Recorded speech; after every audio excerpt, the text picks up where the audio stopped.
The committee shall come to order. We are meeting today to consider 5 resolutions. All have been properly noticed and circulated electronically, along with copies of timely filed amendments that will be available on the committee repository at docs.house.gov. Late amendments are also circulated electronically. Pursuant to committee rules, members of the committee may submit written opening statements for the record.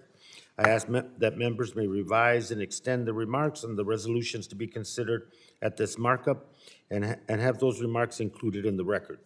Without objection, so ordered. Without objection, the chair may also declare a recess subject to the call of the chair. Pursuant to Committee Rule 3I and House Rule 11, Clause 2, I announce that I may postpone further proceedings today on a question of approving any measure or matter or adopting an amendment on which a recorded vote has been ordered. Documents, amendments, or motions must be submitted to HNRC Docs email from a House-maintained email address. Please note that members are responsible for their own microphones. Members can be muted by staff only to avoid inadvertent background noise. I strongly recommend that members joining remotely use the grid view and lock the timer to a location so it remains visible. Members experiencing technical problems should immediately inform committee staff. Before we begin, I would like to recognize Ranking Member Westerman for an opening statement. Mr. Westerman, you are recognized, sir. Thank you, Chairman Grijalva. And, after a busy month of traveling around my district and getting an opportunity to visit many parts of the country, as I'm sure many other members on both sides of the dais have done, I've been looking forward to having these conversations and hopefully turning them into meaningful change here in D.C. The men and women that we represent are keenly feeling the sting of the failed policies of the past 2 years. And while the news cycle has largely moved on, multiple industries from timber manufacturing to fish hatcheries to trucking, they're still on the front lines dealing with inflation, high energy costs, and supply chain shortages, to name but a few challenges they face. Also, a common theme that I heard were the challenges that we've seen with labor. I know, fortunately, there was an agreement this morning on with the railroads. Hopefully that will stand true. I think that would be a devastating impacts on our country if the railroads were to shut down at this time. But with so few legislative days remaining this year, the clock is ticking, and implementing sound policy isn't just a good idea, it is the very reason that we were elected and why we're sitting here. For months, Republicans have been putting forward solutions to address these crises and calling on Congress and the administration to work with us to advance our common sense policies. Yet we've been forced to watch as the president and his appointees have instead implemented anti-energy and anti-mining policies that have only served to make the crises worse. Members of this committee have made 122 requests to the Biden administration related to the issues before us today. The information sought would make public basic information and provide transparency into why they continue to make decisions that exacerbate our national crises. Those requests have largely gone unanswered. This is exactly why my Republican colleagues and I submitted the resolutions of inquiries, or ROIs, and the committee is considering those today. These resolutions seek specific information from the executive branch. This is government transparency at its finest. Absent of partisan hysteria and political opinion, ROIs provide a straightforward path to fact-finding and oversight. In total, Natural Resources Committee Republicans compiled 7 ROIs, 5 of which are under consideration in this committee today. Congresswoman Herrell submitted one requesting the Interior Secretary provide documentation that DOI is in compliance with the Mineral Leasing Act. Congressman Graves submitted one requesting the Interior Secretary to provide documentation relating to the promised 5-year plan for offshore leasing. Congressman Stauber submitted 2 requesting the Interior Secretary and Agriculture Secretary to transmit documents related to the proposed mineral withdrawal in the Superior National Forest. I submitted one requesting the Interior Secretary provide materials on the actions of DOI's Department of Ethics Office. In addition, Congressman Moore submitted two requesting the Interior Secretary and Homeland Security Secretary provide documents related to the impact of illegal immigration on federal lands. Those two were referred to the Judiciary Committee.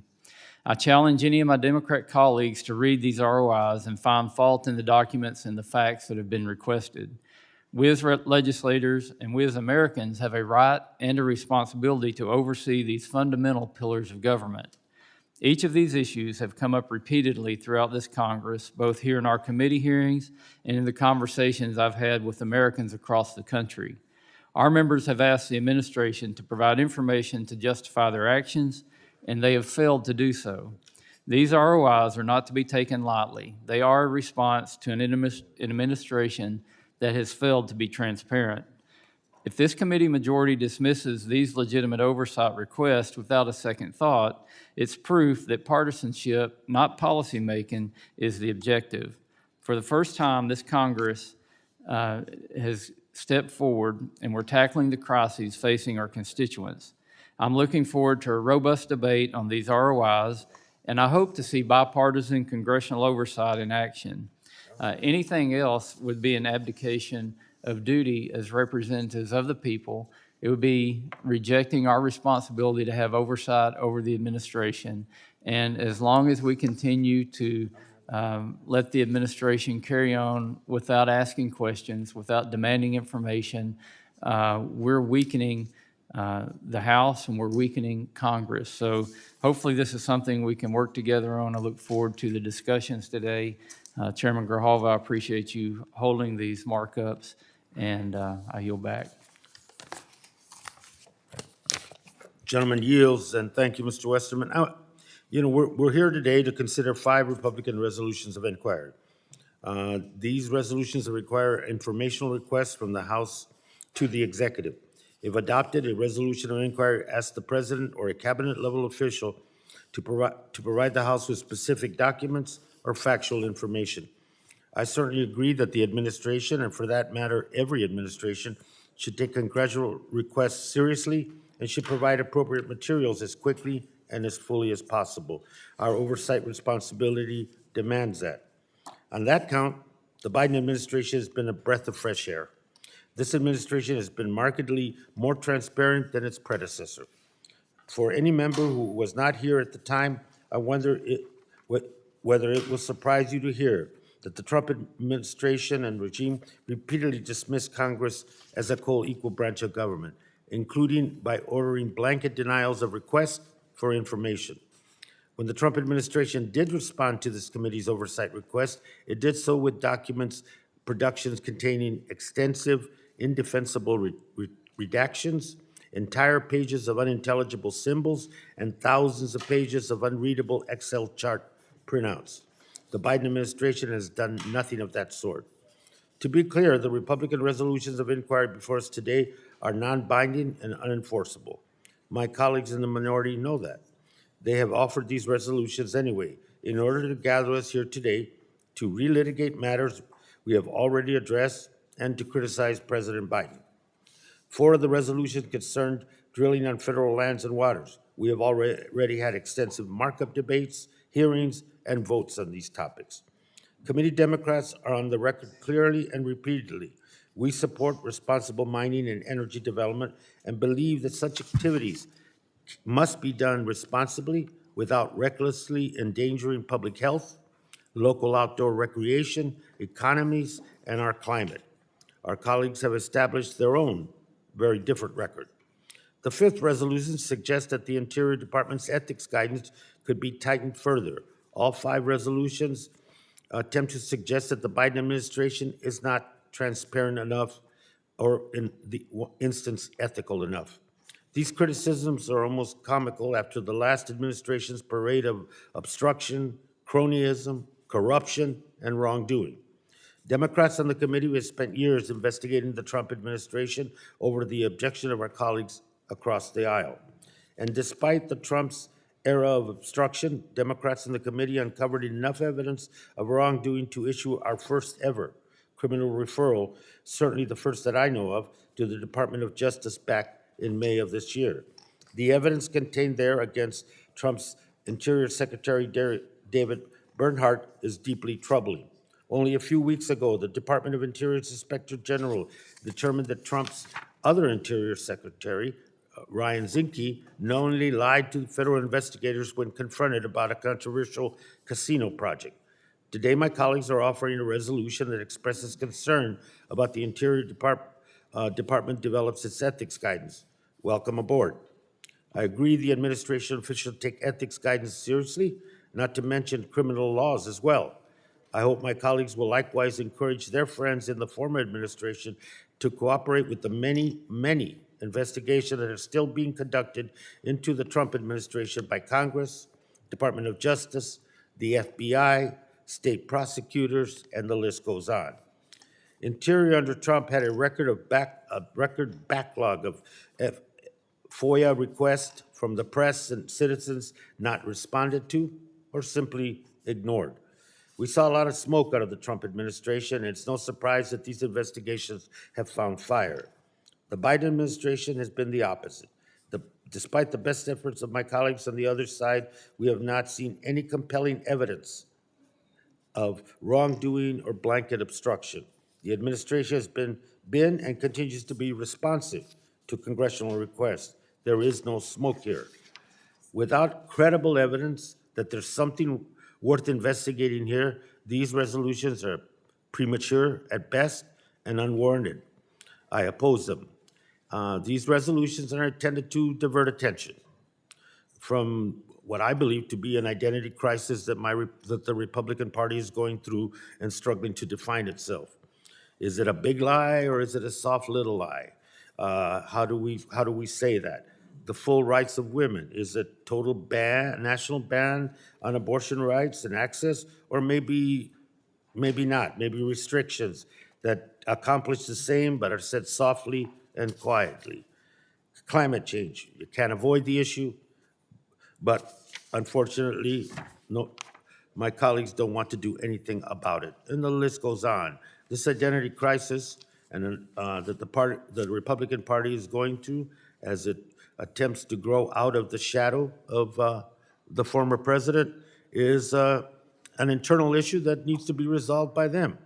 But these resolutions today, in an effort to drag the Biden administration and this Congress into a unwarranted and hunt for information in which there is no credible evidence of wrongdoing or illegality, I think is something I won't support. And with that, I yield back the time. The item for consideration now is H.R. 1247, offered by Representative Graves. I ask unanimous consent that the Subcommittee on Oversight and Investigations and the Subcommittee on Energy and Mineral Resources be discharged from further consideration of the resolution. Without objection, the resolution will be considered as read and open to amendment at any point. I recognize the sponsor of the resolution, Representative Graves, to speak to that resolution. Mr. Chairman, I've prepared to offer the resolution on behalf of Mr. Graves. Excuse me. Ranking Member Westerman, you're recognized, sir. Thank you, Mr. Chairman. And quite contrary, I think Republicans know exactly who we are. We know exactly what we want to do, and we know exactly what the American people need. The American people need relief from inflation. They need relief from skyrocketing energy prices. They need relief from overburdensome regulation. They need secure borders, and they need answers from this administration. And that's why we're here today with these very important requests of information and or these resolutions of inquiry. And I'm glad to offer the one that Mr. Graves is proposing, but I also would like to remind the chairman of one of those hearings during the Trump administration when information was requested and it came over here with blank pages with it was terrible information, and Republicans joined in with Democrats to say this is unacceptable because we realize that a role of Congress is to have oversight, and It doesn't matter who's requesting the information. When it's requested of the administration, they should give us the answer so we can make good decisions. Today gas prices are 48% higher than they were when President Biden took office. Europe is facing skyrocketing gas prices and is scrambling to restart coal generation to prevent catastrophic blackouts this winter. America and the world need access to safe, reliable, and clean production of oil and natural gas. The fact of the matter is, we do it best right here at home. For instance, in the Gulf of Mexico, emissions associated with production are among the lowest in the world. The Biden administration has not issued a single new offshore lease since taking office, making 2021 the first year since 1964 that no new leases were issued on the Outer Continental Shelf. The Biden administration held one sale in November 2021, but declined to defend its own work against frivolous environmental legal challenges and failed to execute the leases won.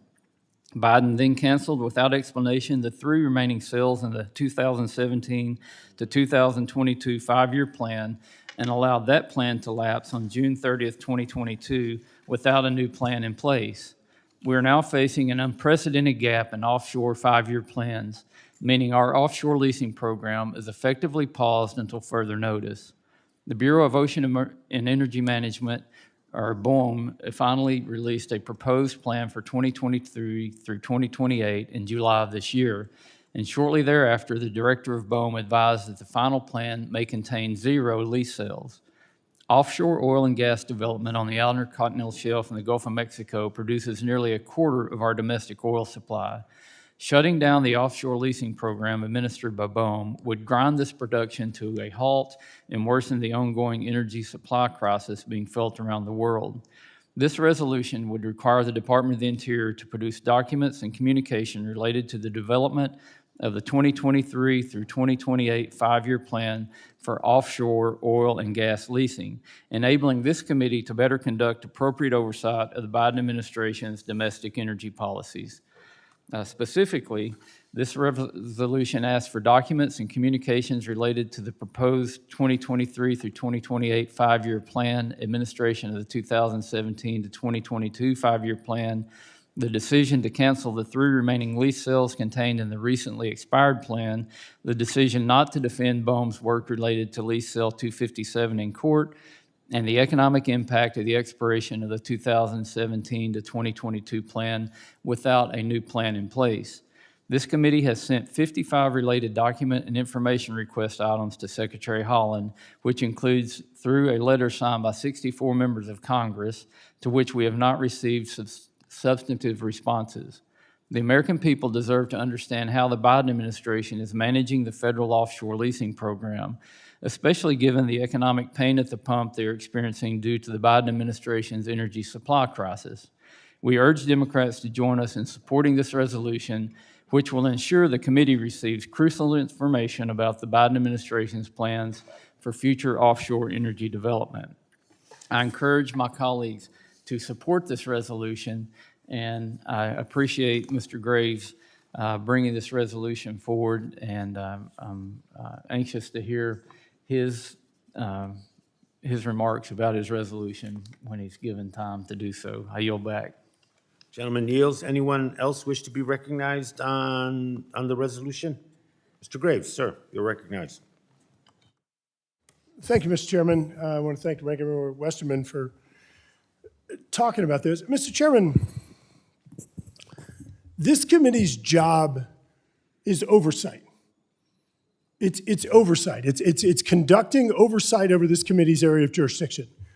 As I've noted before, we have not had a single hearing bringing in administration witnesses and getting them to explain, to defend, to try to communicate to the American public what in the world their energy strategy is.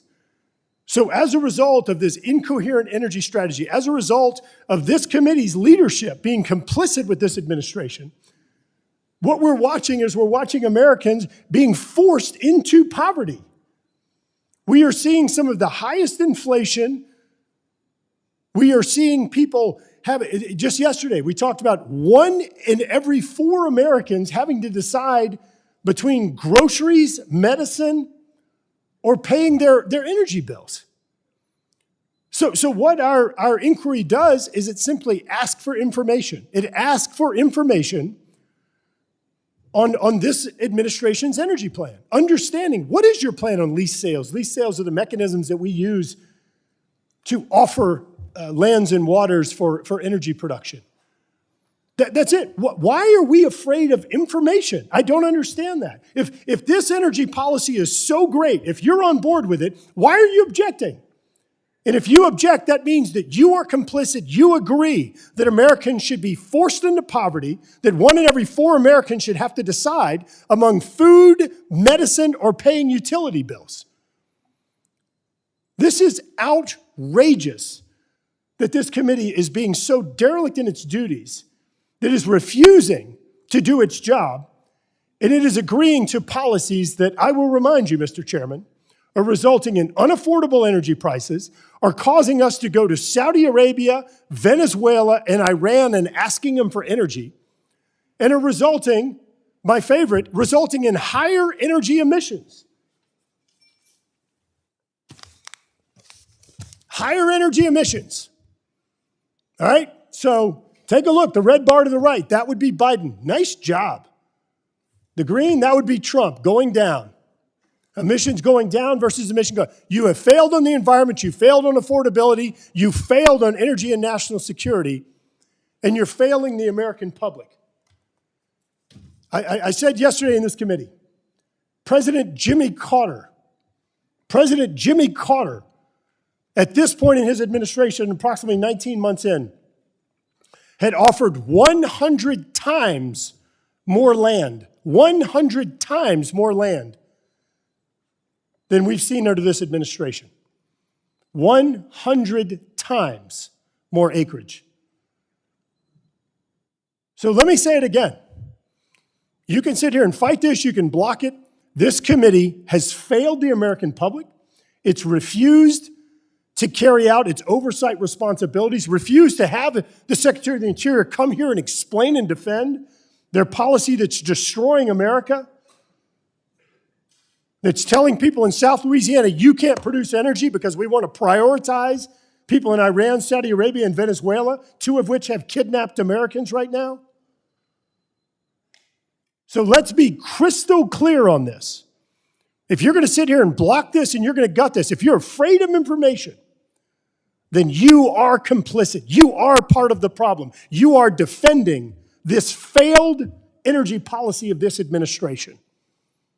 And if that's where you are, that's fine. But stop hiding it, stop pretending, just fess up and acknowledge it. We agree. We want to push people into poverty. We want to fail on the environment. We prefer Iran, Saudi Arabia, and Venezuela over Americans. And I remind you, Mr. Chairman, if we're so concerned about climate change, the cleanest barrels in the world,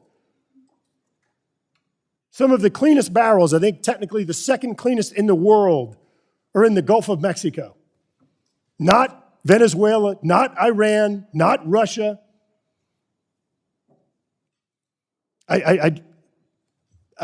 Incomprehensible what this administration's doing.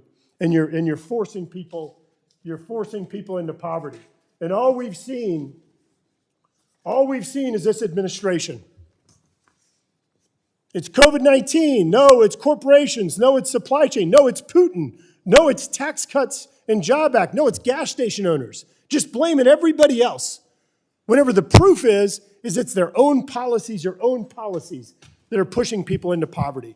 I urge you to pass this inquiry to get the data so we can make informed decisions and carry out our oversight responsibilities in this committee. Yield back. Gentleman yields. Anyone else wish to be recognized on the resolution? Sir? Thank you, Mr. Chair. And it is astounding that we wouldn't adopt this resolution instantly, given the problems we just heard.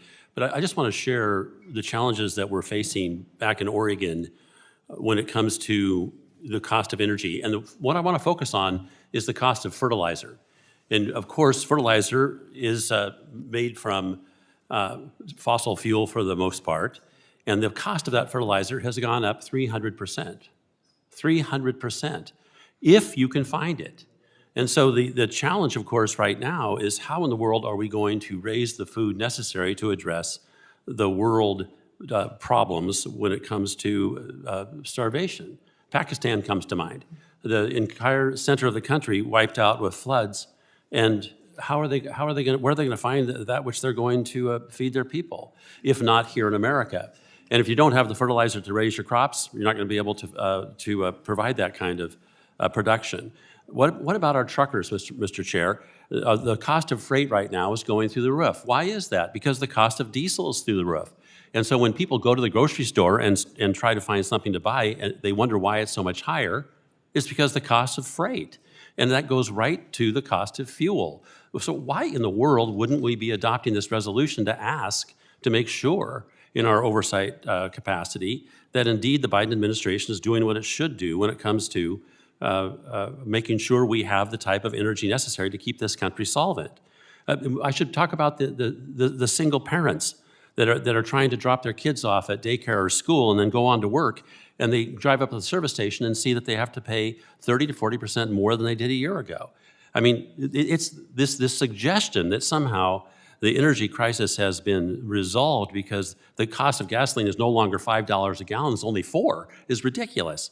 Dramatically higher than it was a year ago. Again, why wouldn't this committee be taking advantage of the information we can obtain from the administration and asking why and what they're doing about these problems? It's apparent, by the way, if you just take a few minutes to look at the Biden administration's approach, this schizophrenic approach to energy policy, because what it does is it gives with the one hand, takes away with the other, by saying, sure, you can have more leases, but oh, by the way, we're going to increase the amount of permitting that you have to do and delay it even further. So to say that these issues are being addressed without addressing permitting is to be, frankly, borderline fraudulent in your approach to problem solving. With that, Mr. Chair, I encourage this committee to adopt this resolution. I yield back. Anyone else? Mr. Chair. Sir? Thank you, Mr. Chair, for holding this. And I, too, rise in support of my colleague's resolution. I will say that the war on American energy started in hour 5 of this administration. Candidate Joe Biden, and this is a quote, candidate Joe Biden, no more drilling on federal lands, no more drilling including offshore, no ability for the oil industry to continue to drill, period. Candidate Joe Biden, his war on American energy and his devastation to the blue-collar working class has been remarkably successful. We have to turn this around. One of the most offensive things of many coming out of this administration's mouth was when they blamed the gas station owners for the cost of their energy, the cost of their fuel. They stooped so low to accuse the gas station owners. It's unbelievable. This administration must have transparency. And by the way, the first request for information that came from this administration was 573 days ago today. That's 573 days ago, the first inquiry, the first request for information was put forth to this administration, and they haven't done anything. The lack of transparency in this administration is unconscionable, especially when we're asking these questions on behalf of all Americans. The cost of energy is through the roof, and my fear is this winter it's going to be even more so. It's unaffordable. People can't pay 200-300% more for energy to heat their homes, to drive their cars, to keep themselves warm. It's to me, when candidate Joe Biden talks about his war on energy, to the American people, he meant it. And he's trying to deliver on that. And we must stand and fight for the American people. My goal today is to support, of course, all these resolutions that are coming forward, but to have transparency. to ask the questions. I will be talking shortly on 2 ROIs that I have put forward. But for this administration to blatantly refuse to give us information that we have requested, and that we have the responsibility for oversight to ask these on behalf of our constituents. Representative Graves is exactly right. The transparency is lacking beyond belief, and they tell us one thing and they do another, and this needs to change, and I yield back. Who else wish to be recognized? Mr. Sir, Chair. recognized. Sir? Sure. Thank you, Mr. Chair. My colleagues have described very well the pain and suffering that our people are enduring at this time of high energy prices. And unfortunately, we haven't seen the worst yet. Montana has long, cold, severe winters. We had our first freezing temperatures just a few days ago as I was traveling around the state back in the district. And we are preparing ourselves for extremely high energy prices. And it doesn't matter whether you're heating your home with oil or natural gas or electricity. They all are going up because the electricity still, fortunately, our base load is reliable, is dependent upon those very same fuels. And even if you heat your home with electricity, those energy bills are going to be 200% and 300% higher. And this is a harsh reality. There are people across the state, regardless of what end of the income spectrum that you're on, that are going to have to start making serious decisions about where they're going to place those dollars. And there are going to be homes that are not going to have adequate heat. They're not going to have adequate groceries, or they are not going to have adequate prescription drugs to take care of their needs. And that is a harsh, harsh reality. And it is all as a direct result of decisions and policies that have been put in place by the Biden administration. I support this resolution of inquiry, and I support it because we have got to identify, as this administration has flaunted their power and privilege by ignoring court orders to open these leasings up, and have tried to go around and skirt the courts, whether this is just done out of ignorance or malice. And it is critically important for us to be able to see the documents so that we can identify just exactly what is going on. We haven't even begun to have a discussion because it's minute as comparison to the people's lives are going to be affected by these high energy prices, but how this is affecting downstream, the other things that are dependent upon the very revenue that is generated by those leasing operations. My colleagues on the other side of the aisle are always talking about protecting and preserving the environment and conserving. Well, the Land Water Conservation Act and the Great American Outdoors Act are extremely dependent upon those very dollars, and we're pouring millions of dollars into backlog of conservation efforts and maintenance programs throughout our treasures, our national treasures, the national parks, at a time when we have higher visitation rates than have ever been recorded in history. And we're ignoring that as well because the dollars are not going to be available to go in to take care of that maintenance. So, Mr. Chair, I would say, please, please support these efforts. Keep our homes warm. Don't make people have to decide whether they're going to turn the thermostat up or whether they're going to be able to drive to work to actually pay their bills and take care of their groceries and their families. Let us bring this forward. Thank you, and I yield back. Mr. Chair, Gentlelady? thank you. I'd like to yield my time to Congressman Graves. Mr. Graves? Thank you, Mr. Chairman. Mr. Chairman, I want to go through and continue explaining the impacts. Mr. Rosendale, who voted against my bill yesterday, just brought up that Mr. Rosendale just brought up that this impacts more than just every American family. through higher prices. He brought up the fact that this impacts revenues for the Land and Water Conservation Fund that, as you know, is used to acquire lands for conservation purposes, for recreational opportunities, national parks, wildlife refuges, BLM land, national forest. That funds under the Great American Outdoors Act, that funds are going into maintenance of these very lands. When you stop domestic energy production, you stop revenues for those very programs. All right, so let's be crystal clear.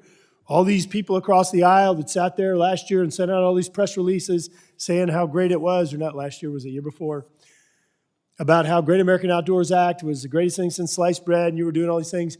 You now are directly cutting the revenues for national parks, wildlife refuges, for forests, for BLM land, all right? So go admit to the American public again. You're making life unaffordable. You're making people choose among groceries, medicine, or electricity and energy cost. You're cutting funds for national parks, wildlife refuges, for BLM land and national forest. You're cutting funds for recreational opportunities. And let me tell you what else you're doing. My home state of Louisiana, Hurricane Ida, one of the most powerful hurricanes to ever make landfall. 192 mile per hour winds. Some of the worst devastation I've ever seen. Brick homes blown down last year. Brick homes blown down. Under the Gulf of Mexico Energy Security Act, revenues from offshore energy production are committed. They are required to be invested into hurricane protection, coastal ecosystem restoration, and into flood control. So not only are you cutting parks, refuges, BLM land, forest, recreational opportunities, maintenance of those federal lands, you're also cutting resiliency funds, including ecological restoration funds for Texas, for Louisiana, for Mississippi, for Alabama, for the Gulf Coast. So I want to ask you, among all the questions that you've refused to answer today, I want to ask you, what are you going to tell that citizen of the Gulf Coast that lost a family member, that house got destroyed, that business got destroyed, that these communities that have been around for centuries? What are you going to tell them whenever you cut the funding for the resiliency of their communities? I want you to think about that. What are you going to tell those families that lost a loved one? You say, oh, Garrett, you're being dramatic. Let me remind you, Hurricane Katrina, we lost 1,500 people. 1,500 people died. It's not a question of if, it's a question of when. What are you going to tell them? You say, oh, it's a trade-off. Trade-off for what? Trade-off for higher emissions? Trade-off to blow up or to surge the economy in Iran and Venezuela and Saudi Arabia? A trade-off to push people into poverty? Constituent right here, totally unprompted. Denham Springs sent us this. Hey, I'm on fixed income and my wife works full-time. It's gotten so bad with gas prices, it's almost not worth my wife working. We're struggling to make our bills because everything's so high. Can you please fight as hard as you can to lower gas prices, especially with our state being an oil and gas state? Your constituents are hurting. What we're doing right now, this is what representation looks like. Not limited to just families like that. Y'all continue your effort to defund the police. Terrebonne Parish Sheriff. My fuel cost has nearly doubled. What we're asking is increase another 10% in my officer count. We're already looking to hire 31 more officers. That's 31 more vehicles, another 10% in total fuel cost plus the increases where fuel cost has doubled. Had several conversations with Sheriff Saunier. He made it crystal clear that the increase in utility cost and gasoline costs are defunding his ability to fight crime and make the community safe. At least y'all are consistent, doubling down on defunding the police. All we're asking for is information and transparency. All we're asking for is for this committee to carry out its oversight responsibilities. And Mr. Chairman, I want to ask you, in July of this year, July 18th or somewhere around there, Speaker Pelosi, y'all decided to allow us to do these resolutions of inquiry, just like we're trying to do today. You have prohibited it for all of this Congress for a year and a half, but in July of this year, you allowed it. So why? Why are you allowing it if all you're doing is shutting down every inquiry of resolution that's being put forth by this committee? Yield back. Anyone else wish to be recognized? Tiffany? You Thank you, recognized? Thank you very much, Mr. Chairman. Boy, you know, this is really pretty easy stuff here today. Just seeking transparency, seeking documents. I sat through this yesterday in the Judiciary Committee, and there were just three simple things that came before us. Let's provide information in regards to the border. Let's provide information in regards to the affidavit that was used in Mar-a-Lago. Let's get the information in regards to schools where parents have had threat tags put on them because they participated at school board meetings. I mean, it's really very simple. Just provide the information to the American people, and especially in the People's House. The People's House that goes before the people every 2 years. I mean, it's simply about transparency, and I just don't understand why you would not advance this stuff where you have I mean, think about it. It's a separate branch of government that we are supposed to hold responsible. I mean, think about Speaker Pelosi's comment in regards to student loan forgiveness a year ago when she said, of course the administration cannot do that administratively, and yet they go and do it. I mean, we as Republicans and Democrats should be seeking this transparency, and that's all this asks for today. There is no reason why there are any no votes if they happen today.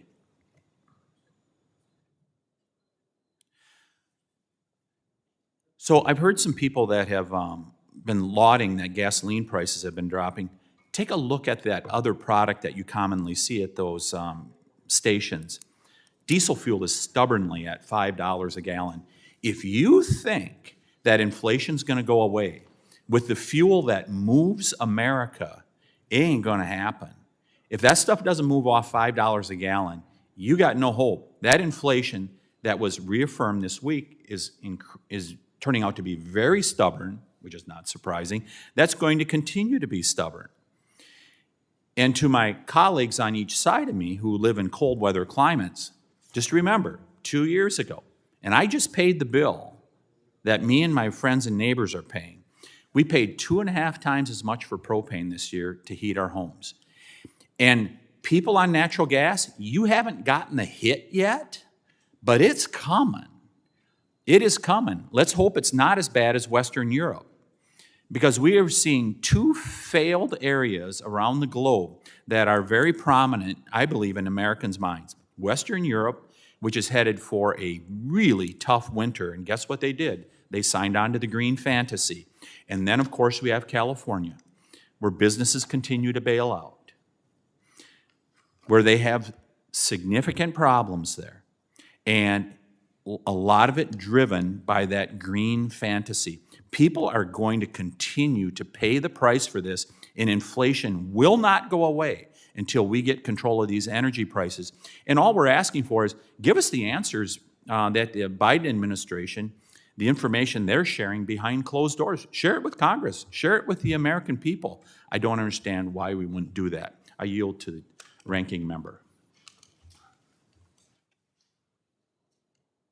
I thank the gentleman for yielding, and, you know, why are we asking for this information? Because we want to talk about the big picture, and this is a picture I think the administration has failed to see. And this chart I have is global energy consumption over time, starting back in 1800, and it's by fuel source.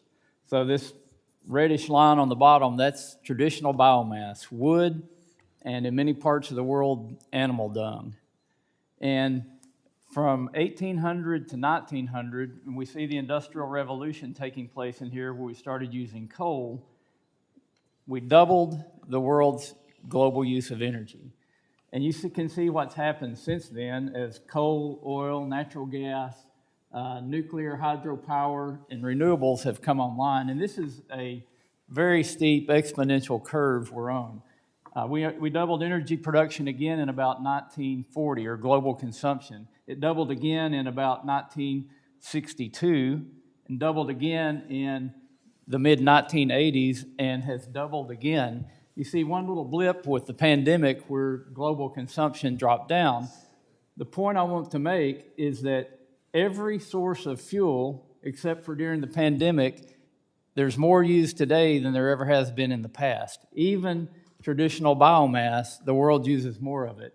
The world has an insatiable appetite for energy. And as countries like India and African countries continue to develop, those demands are only going to get higher. The question is, where is this oil and coal and gas going to come from? Is it going to come from America, where we produce it cleaner and safer than any place else in the world, or is it going to come from OPEC, as Mr. Graves mentioned? So that's why this is important. It's why we filed this inquiry, and why it's important that the administration give us answers and tell us what the long-range plan is, and how are we going to meet these global energy demands if we're not producing energy here at home. I appreciate the gentleman. I yield back. I yield back to the Yields. chairman. Anyone else wish to be recognized on the resolution? Mr. Huffman.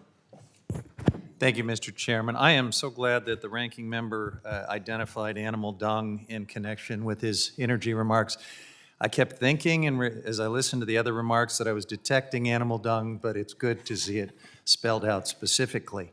And it must be election season, Mr. Chairman. The election must be getting very close because we've got a lot of performative stuff in the committee today, and it sure seems like the folks who have spent the last year and a half swaggering and measuring the drapes are getting a little nervous, as they should.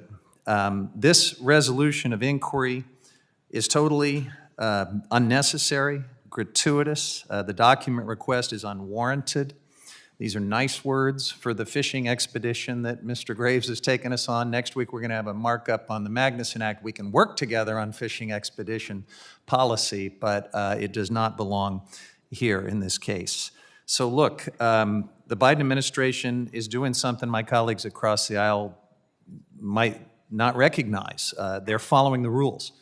They're actually playing by the book as they develop a new offshore 5-year leasing program. As former Trump administration officials know all too well, developing one of these 5-year lease plans is a lengthy and arduous process. And the Trump administration showed us what it looks like when you try to do it on the quick. They ran into all kinds of procedural and political hurdles, led them to fail. And now it's up to Secretary Haaland and her department to finalize the next 5-year plan, and they are doing their job. We need to let them do their job.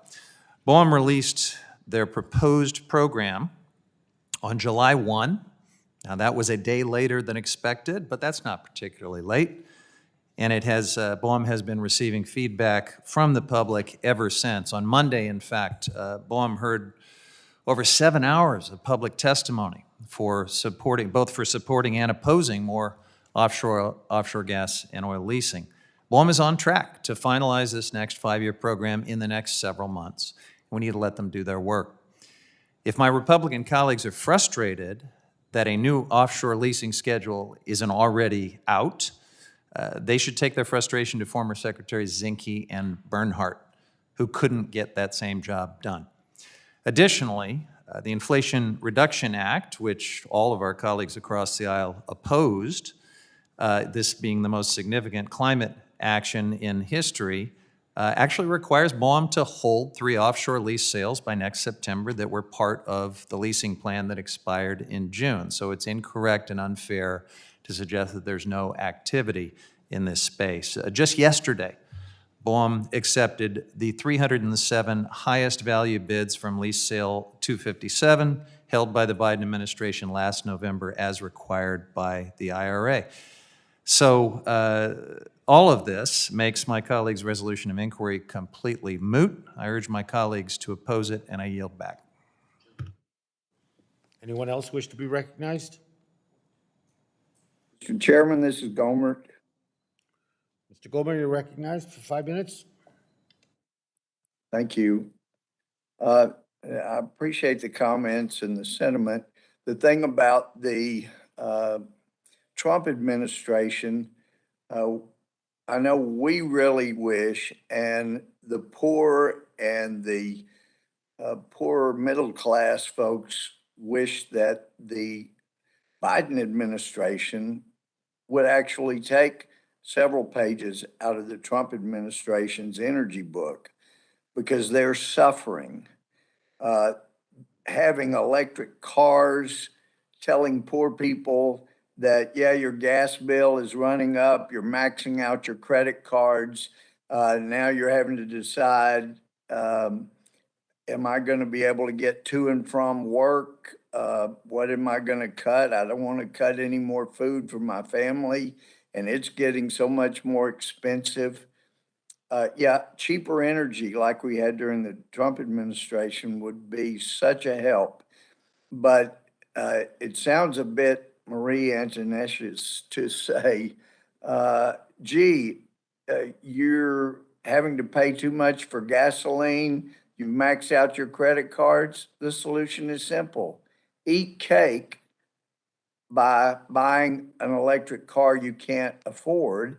And by the way, if everyone didn't even go to 2 electric cars, went to 1, there would be blackouts all over America on an ongoing basis, but especially at night. You would not get in the hot summer in many parts of the United States. You wouldn't be able to have air conditioning going.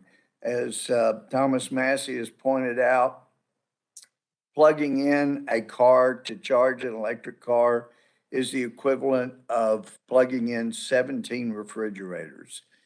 But it's the poor, it's the people that are barely getting by that is being so crushed by this administration. And then the administration says, you know what? There are people that still have debt from going to Harvard and getting a literary degree or something that didn't produce income for them. So we want those that couldn't afford to go to college, that went straight in to some vocational job. We want them to pay to the people that did go to college, even if their degree was not helpful in the working environment. Look, we need to know what the Biden administration is doing because it's crushing Americans. It's crushing. Gas prices went down just a little bit, but it's crushing to the people that are just barely getting by, that supposedly Democrats used to care about. But I would like to yield the remainder of my time to my friend from Louisiana, Mr. Graves. Thank you. I want to thank the gentleman from Texas, Mr. Gummert, who voted for my bill yesterday. I'm somewhat dumbfounded. Gentleman from California, Mr. Huffman. First of all, when unencumbered by facts, he's correct. So you would actually have to go back to the Truman administration. The Truman administration in the 1940s, when technology for offshore energy production actually really was in its infancy, to find something comparable to what we're seeing out of the Biden administration. He said that, they're doing everything they can. They inherited all these things from Trump. Take a gander. This is in 4 years, 4.4 million acres leased. If you would double that, it would be more than the Obama administration. Obama smoked him. Everybody smoked him. Jimmy Carter. I mean, the fact that we're sitting here saying, give me a Jimmy Carter energy policy is fascinating. But that's where we are. Number 2, the gentleman found it amusing and referred to animal dung. I can't wait to go back to our constituent, David, and tell him that Mr. Huffman believes that it's crap what he's saying, his inability to afford energy costs. And you know what? Can't wait to go back to the over 7 million Californians, 7 million Californians that have said, which by the way, Mr. Huffman, over 23% of the population of your state that have said they have to choose between food, medicine, or electricity. But you think that's okay.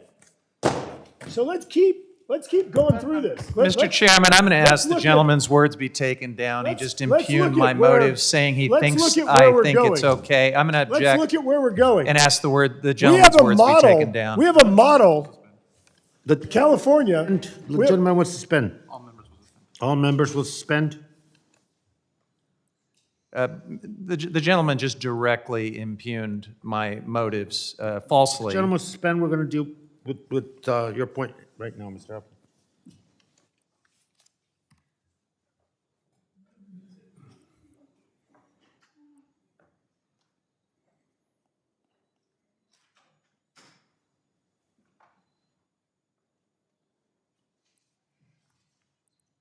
both said we didn't, we voted. I was going to yield just more.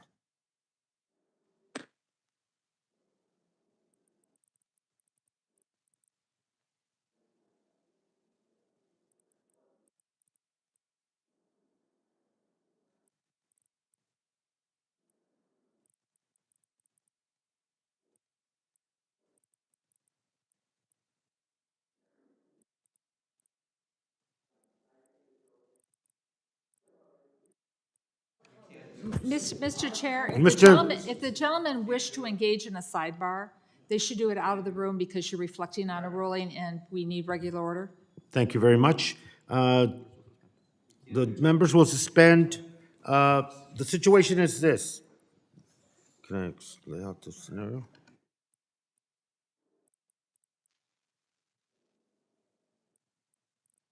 Recess for 10 minutes max.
Calling the committee back to order, and if, Mr. Graves, is it, Mr. Chairman, may I ask you to have consent to speak out of order for just a minute?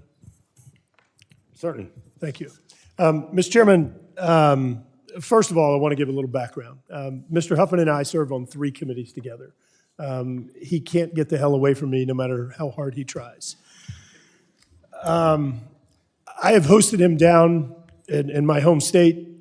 We've gone fishing together. We spent time looking at infrastructure projects, talking to constituents, not because I wanted to convince him to see things the right way, but because I wanted him to understand the people that I was representing, that I represent. He and I go to dinner together in town here.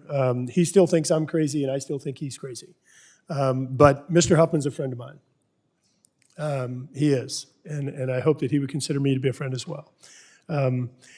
If my statements impugned his character, if that was a direct attack, then I apologize to you, and I ask unanimous consent that my words be withdrawn if those words cross the line.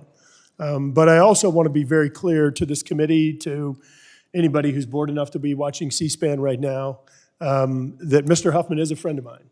I violently disagree with his ideology and policy, but he is a friend, and I want to apologize to you if I cross the line. Yield back. Mr. Chairman? Before I recognize, you're on 3 committees with Mr. Huffman? Yeah, yeah. It And- explains why he's so grumpy. No, and I've always had a level of admiration for Mr. Huffman. It's gone up now. No, I'm with you on 1 committee, and as you well know, I sometimes find that intolerable, but nevertheless, appreciate your comments, and I recognize Mr. Huffman. And Mr. Chairman, I accept the gentleman's apology. I regard Mr. Graves as a friend as well, and I know that he wouldn't be friends with someone that had all of these sinister, awful motives that were alluded to previously. So I appreciate resetting decorum and continuing the debate, and I'm happy to move on. Thanks. Mr. Chairman? Then, Mr. Chairman, I yield back my time. As the root of the problem talks, I think we're, Ms. Tiffany, you need to be recognized.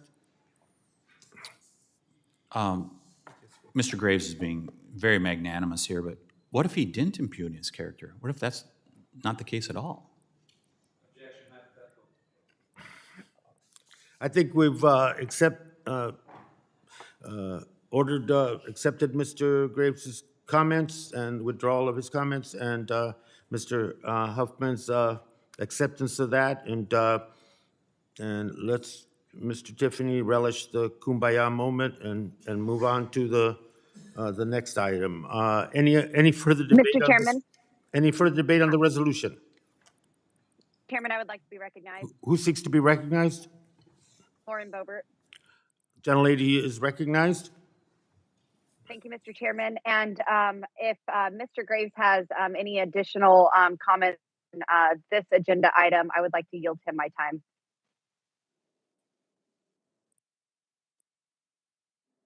Mr. Graves, to you if you want. Thank you, Mr. Chairman. Mr. Chairman, in regard to the energy path that we're proceeding down right now, some folks may say, hey, look, this may work. This may actually be successful. Here's the reality. We've had states and we've had countries go down this very path. Look, Ranking Member Westerman just showed a chart a little while ago showing the surge in energy demand. The Biden administration has shown that natural gas demand in developing countries may increase 80% over the next 28 years. 80%. Developed countries, it may be an increase in 58%. Increase in demand from current. Mr. Chairman, the Biden administration says we're going to have a 50% increase in global energy demand, which means, yes, we need wind and solar, we need wave and hydro, we need geothermal, we need nuclear, and we need oil and gas. Black and white data, Biden administration's assessment of energy.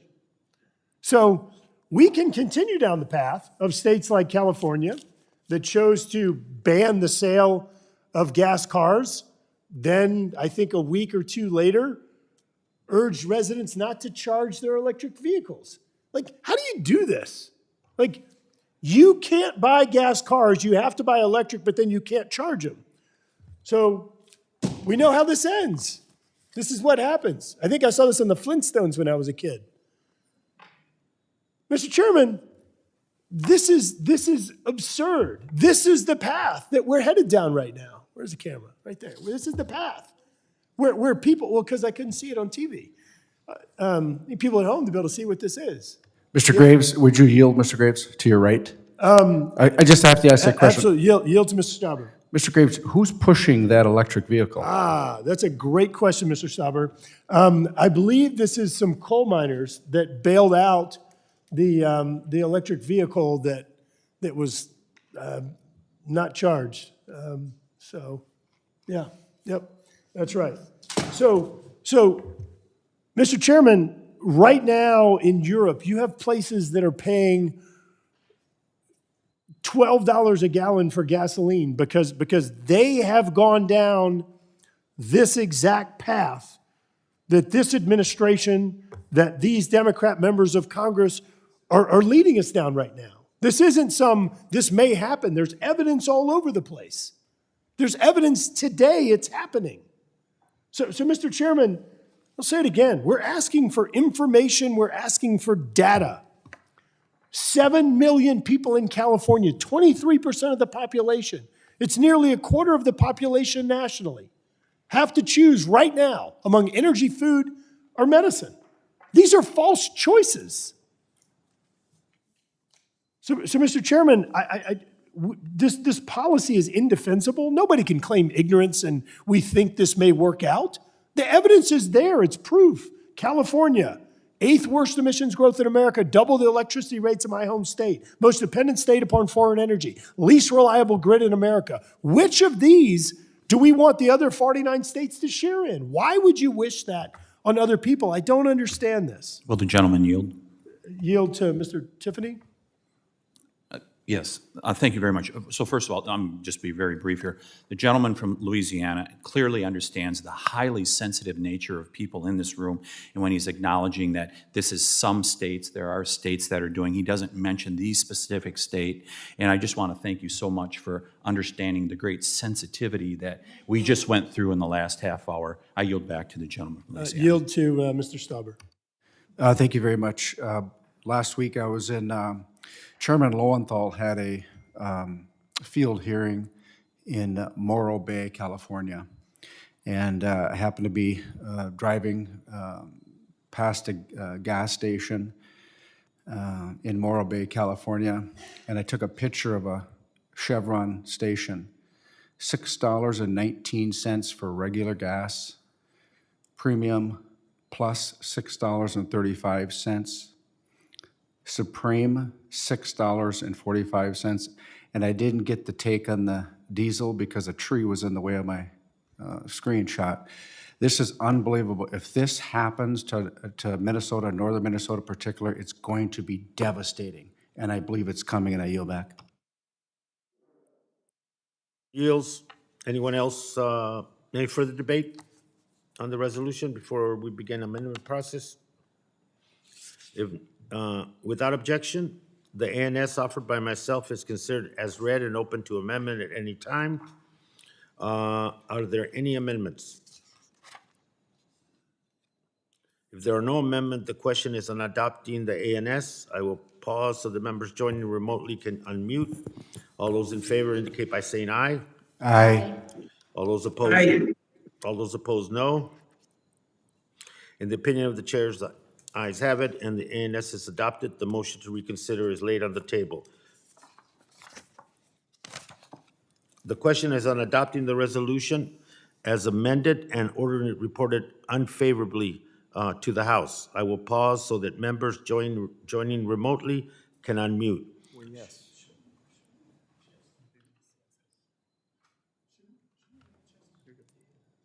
All those in favor indicate by saying aye. Aye. Aye. Aye. Aye. All those opposed indicate by saying no. No. In the opinion of the chair, the ayes have it. The ayes have it, and the resolution is adopted as amended and ordered unfavorably reported. The motion to reconsider is laid on the table.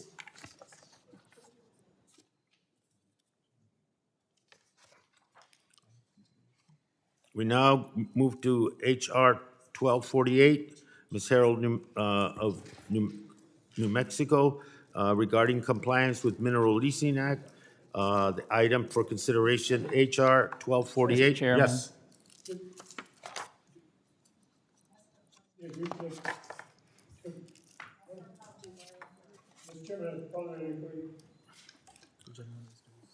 Please, state your inquiry. I want to make sure that I understand.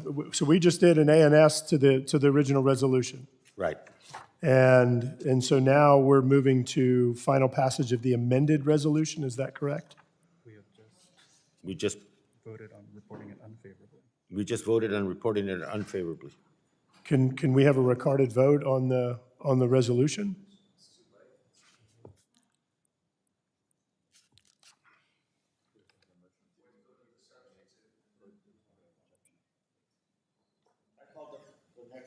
Graves, but I've been reluctant to by procedure, deny people an opportunity to have a recorded vote, but it is late.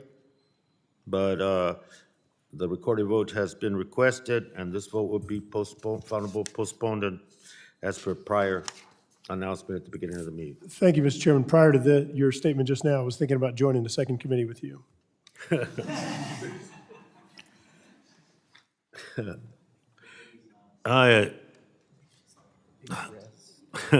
HRES 1248, the item for consideration offered by Representative Herrell.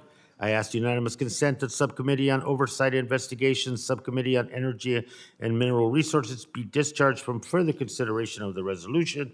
And without objection, the resolution will be considered as read and open to amendment at any point. I now recognize the sponsor of the resolution, the gentlelady from New Mexico, to speak to a resolution. You're recognized. Thank you, Mr. Chair, for holding the markup today. And I do speak in support of H.R. 1248, which I offered to bring in much need of transparency to how the Department of Interior under the Biden administration has handled the onshore oil and gas leasing and permitting processes. In my district in southern New Mexico, it's home to the prolific Permian Basin, which contains bountiful oil and gas reserves that employ over 100,000 New Mexicans. However, the future of these jobs are in jeopardy due to the Biden administration willfully neglecting federal law by refusing to hold vital oil and gas lease sales on federal lands. Since taking office almost 2 years ago, the Biden administration has only held one meager lease sale on federal lands in New Mexico, which only offered up a fraction of the land that could have been included in the sale. The lack of lease sales threatens the long-term economic viability of my district and the entire state of New Mexico. In addition, it threatens the long-term energy security of the United States and our allies across the globe. Independent studies have shown that the demand for oil and gas worldwide will continue to increase until the year 2050. Oil and gas responsibly produced on federal lands in New Mexico can help satisfy this demand while being the cleanest in the world. Compounding the effects of refusing to hold lease sales, the Biden administration has also held up the permitting process for permits to drill and rights of way, while at the same time repeatedly misleading the American people about the issue. Given the complex nature of modern oil and gas development, one permit being held up by political inference at DOI can put an entire project on hold for months. And in fact, small independent producers in my district are waiting in some cases over 400 days for federal permits to be approved by DOI. This is inexcusable wait and impacts production and long-term planning for producers and can often have negative environmental effects. As the committee with primary oversight responsibility of the Department of Interior, it is vital that we hold the agency accountable for willfully not following the law. And as Congressman Graves stated earlier, it just can't be overstated enough. The oversight of the executive branch is a major constitutional responsibility of Congress, and so far, this committee has failed to uphold that responsibility. For example, since the Biden administration has begun, Secretary of Interior has only appeared before this committee one time for questioning, and the Director of Bureau of Land Management has not appeared before this committee even once to answer our questions. This committee should not be proud of such a dismal record. Passing this resolution of inquiry will be a major step forward by this committee in reining in the Biden administration's incompetence in rebuilding American energy dominance. And the oversight in this committee should never be a partisan issue. And I would urge my colleagues to support this resolution. And with that, Mr. Chairman, I yield back. Gentlelady yields. Anyone else wish to be recognized on the resolution? Mr. Chairman. Mr. Westerman, sir, you're recognized. Thank you, Mr. Chairman. I want to go back to this chart, and just so everybody can understand how much demand there is for oil and gas still. And if you look at solar and wind, they're barely a blip on the world's energy sources. So oil and gas and coal are not going away anytime soon. So the question again becomes, where are we going to get it? Are we going to get it from OPEC? We're going to get it from Russia, from Venezuela, from Saudi Arabia and Iran? Or are we going to get it with the abundant resources that we have here?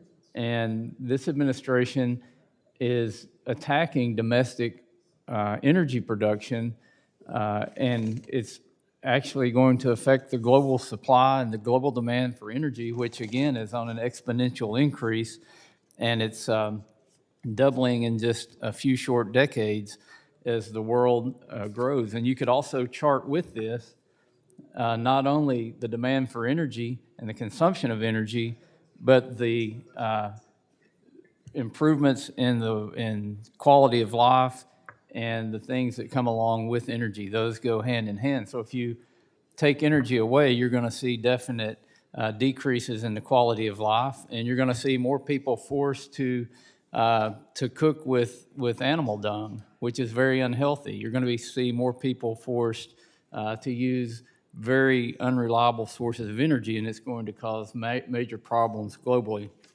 So that's why, again, with Ms. Herrell's ROI, we're wanting to get answers from the administration. We want to see what they're doing in the big picture. So far, what we've seen as the results of what they're doing is that they've delayed and shut down onshore oil and natural gas production on our federal lands at every turn. Even 1 week into the Biden administration, the president signed an executive order placing an indefinite moratorium on oil and gas leasing. This directive was thrown out by the courts, forcing the administration to finally hold oil and gas lease sales after a 17-month delay. The delay was in direct violation of the Mineral Leasing Act, which was passed by Congress, which requires the Secretary of the Interior to hold quarterly lease sales in each state with eligible lands for which parcels are nominated. I think it's our duty when the administration ignores laws that were passed by Congress to ask questions and to have oversight over those agencies that are ignoring the law. The BLM is also delaying the timely approval of applications for permit to drill, and according to BLM's website, currently has a backlog of more than 4,400 permits. BLM has not even updated their website with current permitting statuses since May of this year. The Mineral Leasing Act requires that permits be approved within 30 days, so long as the NEPA process does not require a longer review period. Without transparency into the permitting process, Congress cannot determine if the Biden administration's delays are simply attempts to slow down production or are due to other factors. Ms. Herrell's resolution would provide transparency into the Biden administration's energy policies by requiring DOI to produce documents and communications relating to the requirement in the Mineral Leasing Act to hold quarterly lease sales, decisions to cancel planned onshore lease sales and minimize acreages offered for sale, and potential consequences of failing to hold these sales. The resolution would also require DOI to produce documents and communications related to the requirement in the Mineral Leasing Act to process applications for permits to drill within 30 days of receipt. delays in the approval process, staffing challenges related to approving such permits, and any direction to slow down the approval process. Also, looking at the bigger picture here again, energy-producing states in the West utilize revenues from federal oil and gas development to fund schools, infrastructure, and public services. The citizens of these states deserve to understand how the BLM is administering the onshore leasing program within their borders, and the American people deserve to know how mismanagement of this program is affecting their electricity and their gas prices. I encourage all of my colleagues to support this resolution, and I yield back. Anyone else wish to Mr. be Chair. recognized? Sir? You recognized, sir? Thank you, Mr. Chair, and of course, I join in support of the resolution. I would ask, what could be more important right now than the development of more energy here in the United States? Europe is being held hostage by Russia and is in desperate need of additional energy. Absolutely desperate need. We have no idea how much longer that situation will continue, but if ever there was a single reason to adopt this resolution and look into what could be delaying our access to energy so desperately needed, that would be it. But that's not the only issue.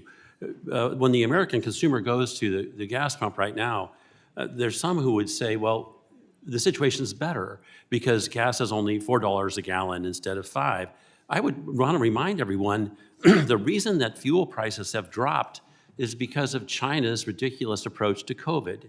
And so what China is doing is shutting down its economy and dramatically reducing the worldwide demand for fuel.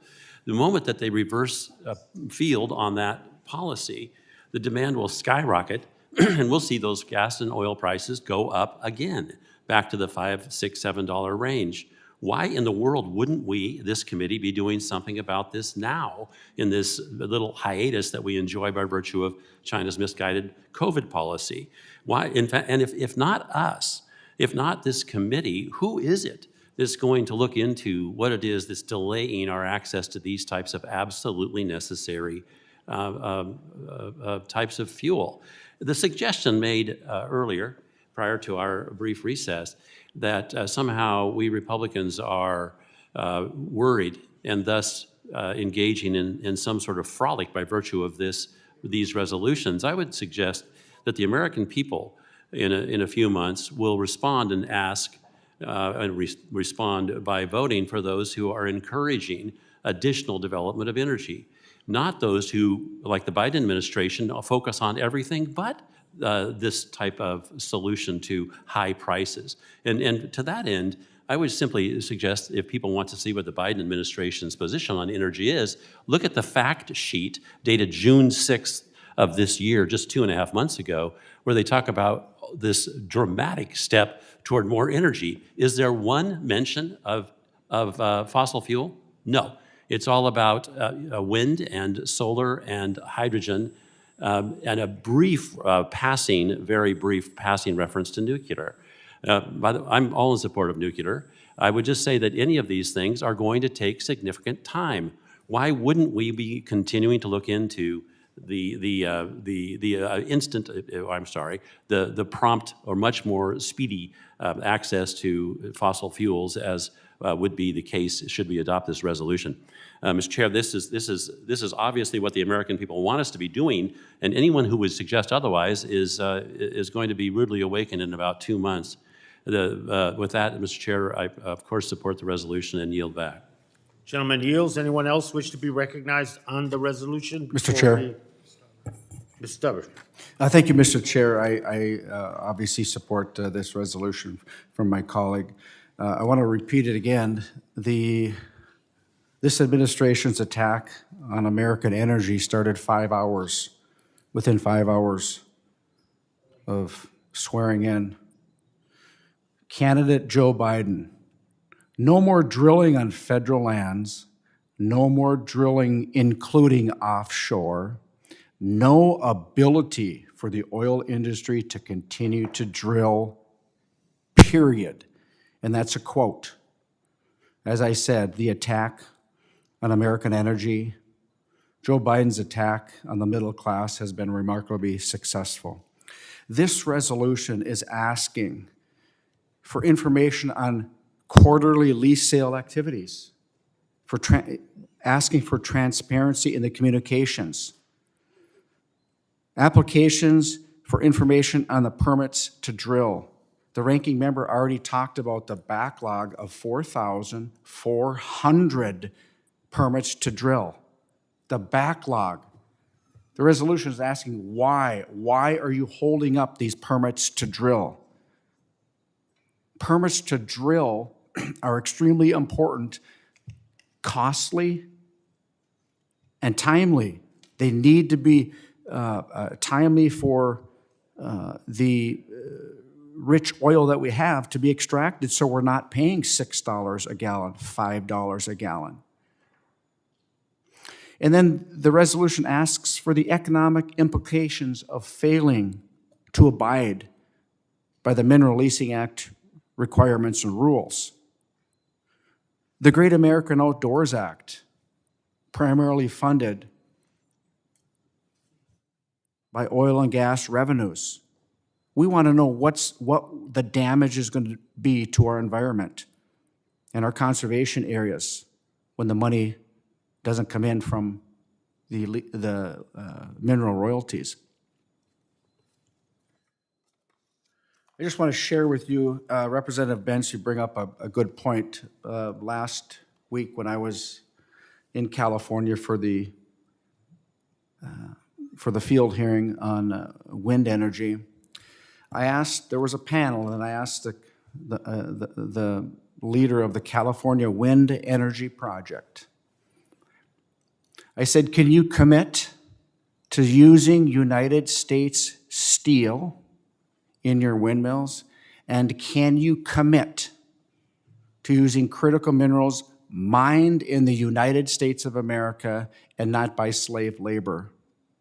And he could not commit to that. I absolutely was astonished that this individual who heads the California Wind Project could not commit to the American workers and the American technology. And I yield back. And yields. Anyone else wish to be recognized on the resolution? Mr. Chair. Mr. Rosenau. Thank you so much, Mr. Chair. Mr. Chair, I support wholeheartedly Representative Herrell's Resolution 1248. The current administration's negligence to acknowledge the United States' need for domestic production of oil and natural gas, quite frankly, is frightening. In one of its first acts after taking office, President Biden issued Executive Order 13990, rescinding the permit to construct the Keystone XL pipeline, halting the transport of 800,000 barrels a day of Canadian, Montanan, and North Dakota crude oil to be refined on our Gulf Coast. Not only did it have a dramatic impact to the state of Montana and the surrounding areas, we lost $60 to $80 million worth of revenue annually from tax revenue in some of the poorest counties in the state. But it also began this trend of stopping the production of our natural resources right here domestically. Immediately following that, Biden issued Executive Order 14008, which implemented a wide-ranging moratorium on new oil and gas leases on the United States lands and waters. They claimed that this was done in an effort to allow the administration officials to investigate and review the impact of oil and natural gas on the environment and climate change. Montana felt the effects of this immediately and joined 13 other states in a coalition challenging the moratorium. After 17 months of this moratorium being in place, a permanent injunction was finally issued by a United States District Court, rightfully claiming that the moratorium outlined in Executive Order 14008 was beyond the authority of the President of the United States and in direct violation of the Outer Continental Shelves Land Act and Mineral Leasing Act. We have watched as this administration has continued to flaunt their disregard for the court's undermining the people's confidence in our basic institutions. That is why we have to get this information. However, the issue is not stopped there. Since the injunction was issued, the Bureau of Land Management issued a statement stating that over 100 oil and gas leases, current leases in eastern Montana, were going to be reconsidered, a less offensive way of saying canceled, in an effort to appease the environmentalist groups that this administration serves. We've long since known that there's a huge difference between issuing a lease and actually permitting that property so that we can drill for the natural resources that are contained on them. You can issue a lease, but if they're not going to issue the permits, what happens is the land never gets developed, the resources never get developed, and then future lease sales bring much lower prices because the people know that they have been hoodwinked, that they've had a bait and switch, and that they're putting money up that will never recognize a return on their investment. Oil and natural gas are critical to America's economy, America's security, and America's independence because of that. Europe is a fantastic example of this need. Europe's energy portfolio is in shambles right now, due largely in part to the reliance on Russia for their oil, and other European countries have become more and more desperate for ways to obtain their oil and gas. As long as we neglect to implement the domestic capability to acquire these critical resources, we remain dependent on foreign entities and cannot fully be an independent state. We've all seen the effect this had on our economy and the effect on our constituents, as we've had Representative Graves put up plenty of charts demonstrating and quotes demonstrating the hardships that they're realizing. Gasoline prices have risen to astronomical levels, peaking at more than $5 a gallon and more than twice the price of gasoline before President Biden even took office. The Americans we serve are looking to us, their elected officials, to help them in their time of need and allow them to fulfill their need for abundantly available oil and gas. House Resolution 1248 seeks to obtain documents regarding quarterly lease sale activities, applications for permit to drill, and economic implications of failing to abide by the Mineral Leasing Act so that we can analyze the full effect, the damage this administration has caused in implementing this moratorium. Mr. Chair, I yield back. I thank the gentleman. Is there further debate before we begin the amendment process?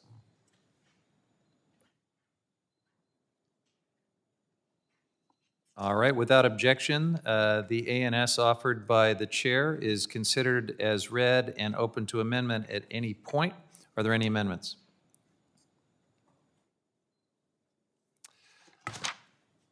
If there are no amendments, then the question is on adopting the ANS. I will pause so that members joining remotely can unmute. All those in favor say aye. Aye. Aye. All those opposed say no. In the opinion of the chair, the ayes have it, and the ANS is adopted. The motion to reconsider is laid on the table.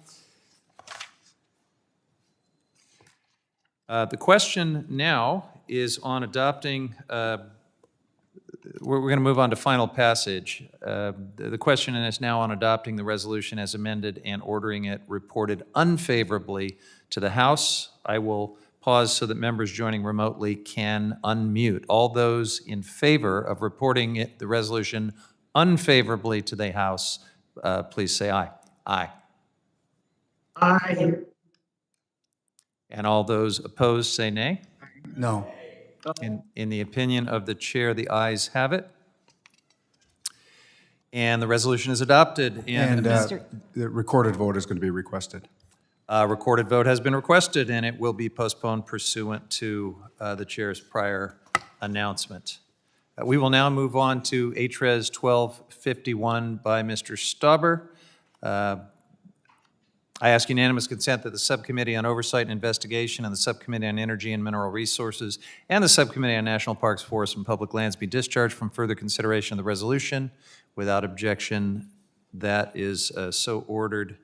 The resolution will be considered as read and open for amendment at any point. Now I recognize the sponsor, Representative Stauber, to speak on the resolution. Thank you, Chair Huffman. In the name of transparency, I bring House Resolution 1251 to this committee. This is the Biden withdrawal of 2 mineral leases, which is his mining ban in northern Minnesota. In the name of transparency and good governance, I rise today in strong support of my resolution of inquiry to the U.S. Forest Service, and I encourage all colleagues on both sides of the aisle here to do the same. At the outset of this Congress, the majority party tore precedent to shreds by removing completely or nullifying several key minority rights. Perhaps the most prominent was the motion to recommit. Democrats lost several votes and nearly lost dozens more last Congress on the House floor. Instead of drafting consensus-driven legislation that a majority of the House could get behind, leadership changed the rules. And one of those rule changes was eliminating the resolutions of inquiry, a simple fact-finding legislative tool where we in the minority dare to ask the administration to have a little transparency. But that was even too much for this majority. Now, with November on the horizon, Democrats chose a very busy week on the Rules Committee to quietly reinstate the resolution of inquiry, perhaps because they've realized their policies are wearing very thin with the American people. Meanwhile, this administration knew it wanted to ban all domestic mining and eliminate good-paying union jobs the day Joe Biden took office. That's why Joe Biden chose his old pal and friend Tom Vilsack from the Obama administration to rule over the Agriculture Department and therefore the U.S. Forest Service once again. In 2016, you see, Secretary Vilsack was the USDA chief when the Obama administration moved to ban mining with only 16 days left in office. And that, at that time, and still is unprecedented. 2 short years later, the former and future Secretary Vilsack wrote a 2018 op-ed in a Minnesota outlet where he made it very clear he held an ideological opposition to mining. And yet, Joe Biden still chose him as Agriculture Secretary. Despite rhetoric about uniting the country and despite hollow claims about bringing jobs back, Joe Biden went back to the same failed Obama-era Agriculture Department leaders. All that was left was to shut out local voices in my district and go back to their old friends, the wealthy elite from the Twin Cities, activists and lawyers from both the East and West Coast, and then hammer out a new strategy to once again attack mining, our way of life, attack our prosperity, and attack our communities and our job creators. And that's exactly what he did. This year, Joe Biden and Tom Vilsack are moving to ban all kinds of metal mining in my district, including the mining of taconite, which my constituents have been doing for more than 135 years. Yes, this is a new low. And yes, we debated this at length a couple of months ago, but it's one you will keep hearing from about me. By the Forest Service's own admission, the mineral withdrawal, led by Vilsack and Joe Biden, bans taconite development, along with copper, nickel, cobalt, and platinum group metals in a massive part of my district. My district is blessed with vast mineral wealth. It is truly unlike any other in the country. Minnesota has tremendous mineral wealth. It gives my constituents the opportunity to provide the raw materials we desperately need for our modern-day lives. But instead, this USDA moved to ban that opportunity. So today I offer this resolution of inquiry that, if passed, directs the USDA to hand over documents relating to their partisan attempts to ban mining. It'll show whether or not the Agriculture Department actually took meetings with union members, miners, or if they just chose to meet with their friends from the Twin Cities and the elite coasts of the East and West. It'll show whether or not the Ag Department took into account the vast mineral wealth we have in northern Minnesota. and it will shed light on the reasoning behind a ban on mining taconite, ban on mining copper, a ban on mining nickel, and other platinum group elements and more. So in the name of the transparency Americans deserve, I urge adoption of my resolution, and Mr. Chair, I yield back. I thank the gentleman. Would anyone else like to be heard on this resolution? I will. The Miles. Mr. Rosendale, you're recognized. Thank you, Mr. Chair. Mr. Chair, Representative Stauber makes an incredibly important point, and that is that these very minerals that are available to us in Minnesota are exactly what we need if we're going to go anywhere near trying to fulfill the renewable energy obligations that the Biden administration has imposed on us, that our colleagues across the aisle are demanding. We cannot produce the wind farms. We cannot produce the solar farms. We certainly cannot produce the battery-operated vehicles if we don't have access to those very minerals, the copper, the nickel, that the mines that he describes are going to generate. And the administration has made it extremely difficult and has taken and utilized tactics to keep us from reaching those minerals that we all need to be made aware of. We need to be able to see these documents. We need to see what decisions were made, what deals were made, and what transactions took place to define why these valuable minerals are being withheld from us to fully utilize. And so I support this resolution, and I would certainly hope that my colleagues would do the same, just in the name of transparency, so we can see what took place. Why are we not being allowed to fully utilize the minerals that are here for us? And I yield back. Thank the gentleman. Any other members wish to? Mr. Benz, you're recognized. Thank you, Mr. Chair. And of course, I join in supporting the resolution. The situation that the resolution addresses is common to many different opportunities across the nation. One that comes to mind is the lithium deposit in Nevada, which actually runs up into Oregon. And the area is quite possibly one of the most prime for production locations in the United States for something that we need many, many, many tons of. And yet, the delays in trying to access what is, everyone agrees, absolutely essential if we're going to have an electric car future, which apparently California is going to, there should be all kinds of enthusiasm for accessing these types of minerals. And I wish I wasn't so familiar with how hard it is to do this, because we have had in my district for years, close to 40 years, an effort to access a gold deposit located at something like 800 feet below the surface. And the means of accessing this $2 billion reserve of all types of minerals, including gold, would not require an open pit. It would require a tunnel. And yet, the permitting and delay in trying to access that particular deposit has been almost obscene.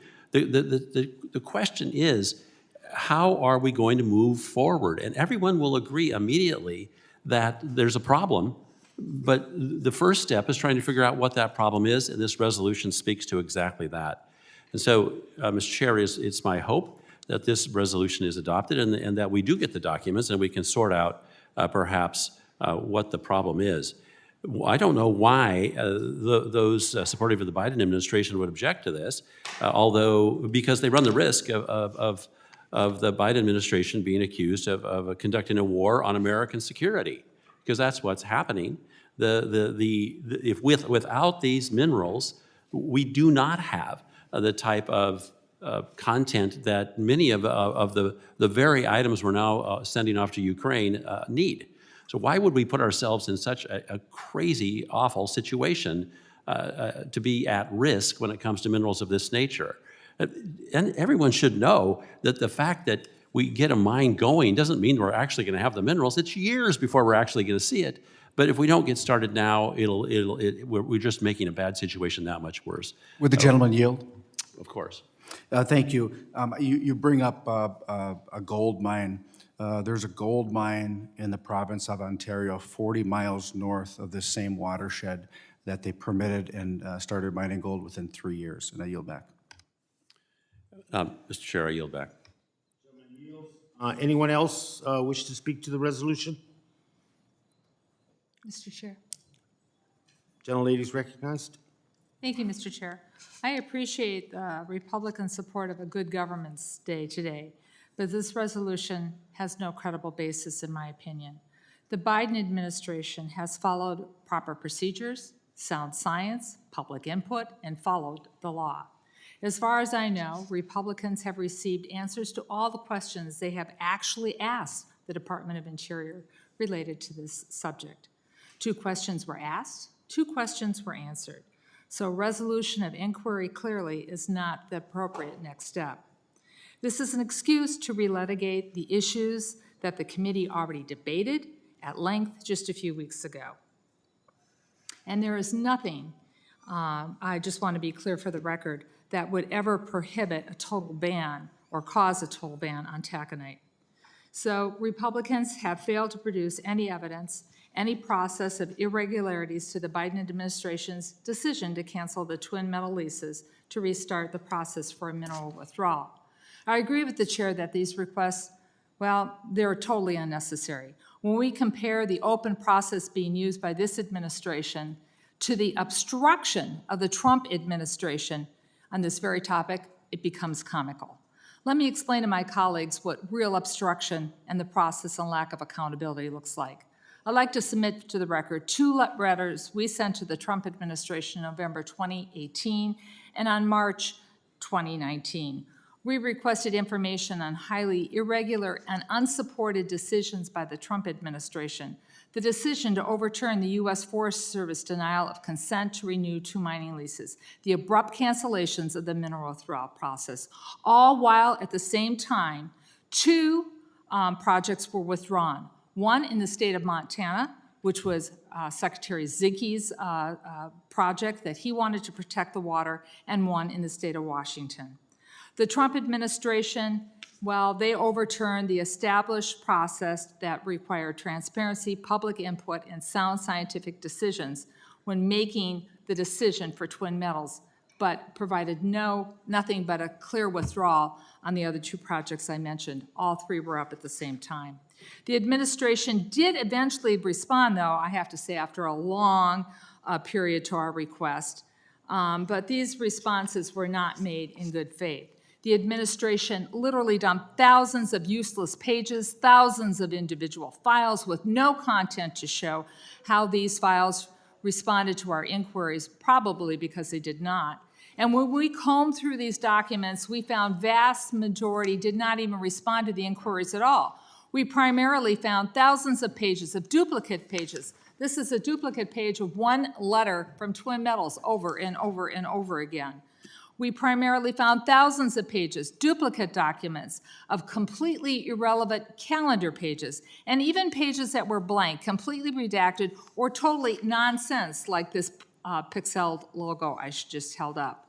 We have, if I have some examples, if anyone would like to take a look, I've got them for you. But let's not forget the biggest obstruction. It wasn't just a response to Congress. It was a response to the Freedom of Information Report, an act requesting on this matter, and it was an entirely redacted report, page after page redacted. And when I tried to get the information, as was pointed out before, you know, this was bipartisan, when I tried to get the information and had inquiries in the omnibus bill, Republican leadership threatened not to fund the government in order to protect the Trump administration for not releasing this information. Well, I want to make sure that the Trump administration information finally comes out. Keeping scientific evidence, the harm of sulfide mining could cause to the boundary waters was something that should have been shared with the public. It's a shame that Mr. Trump didn't show this much concern when keeping classified materials in our national security stored in an unsecured location in Mar-a-Lago. So if we're going to talk about obstruction and lack of accountability, we should be looking at the previous administration. The Biden administration, in contrast, has actually been following the process, considering public input, and using sound science.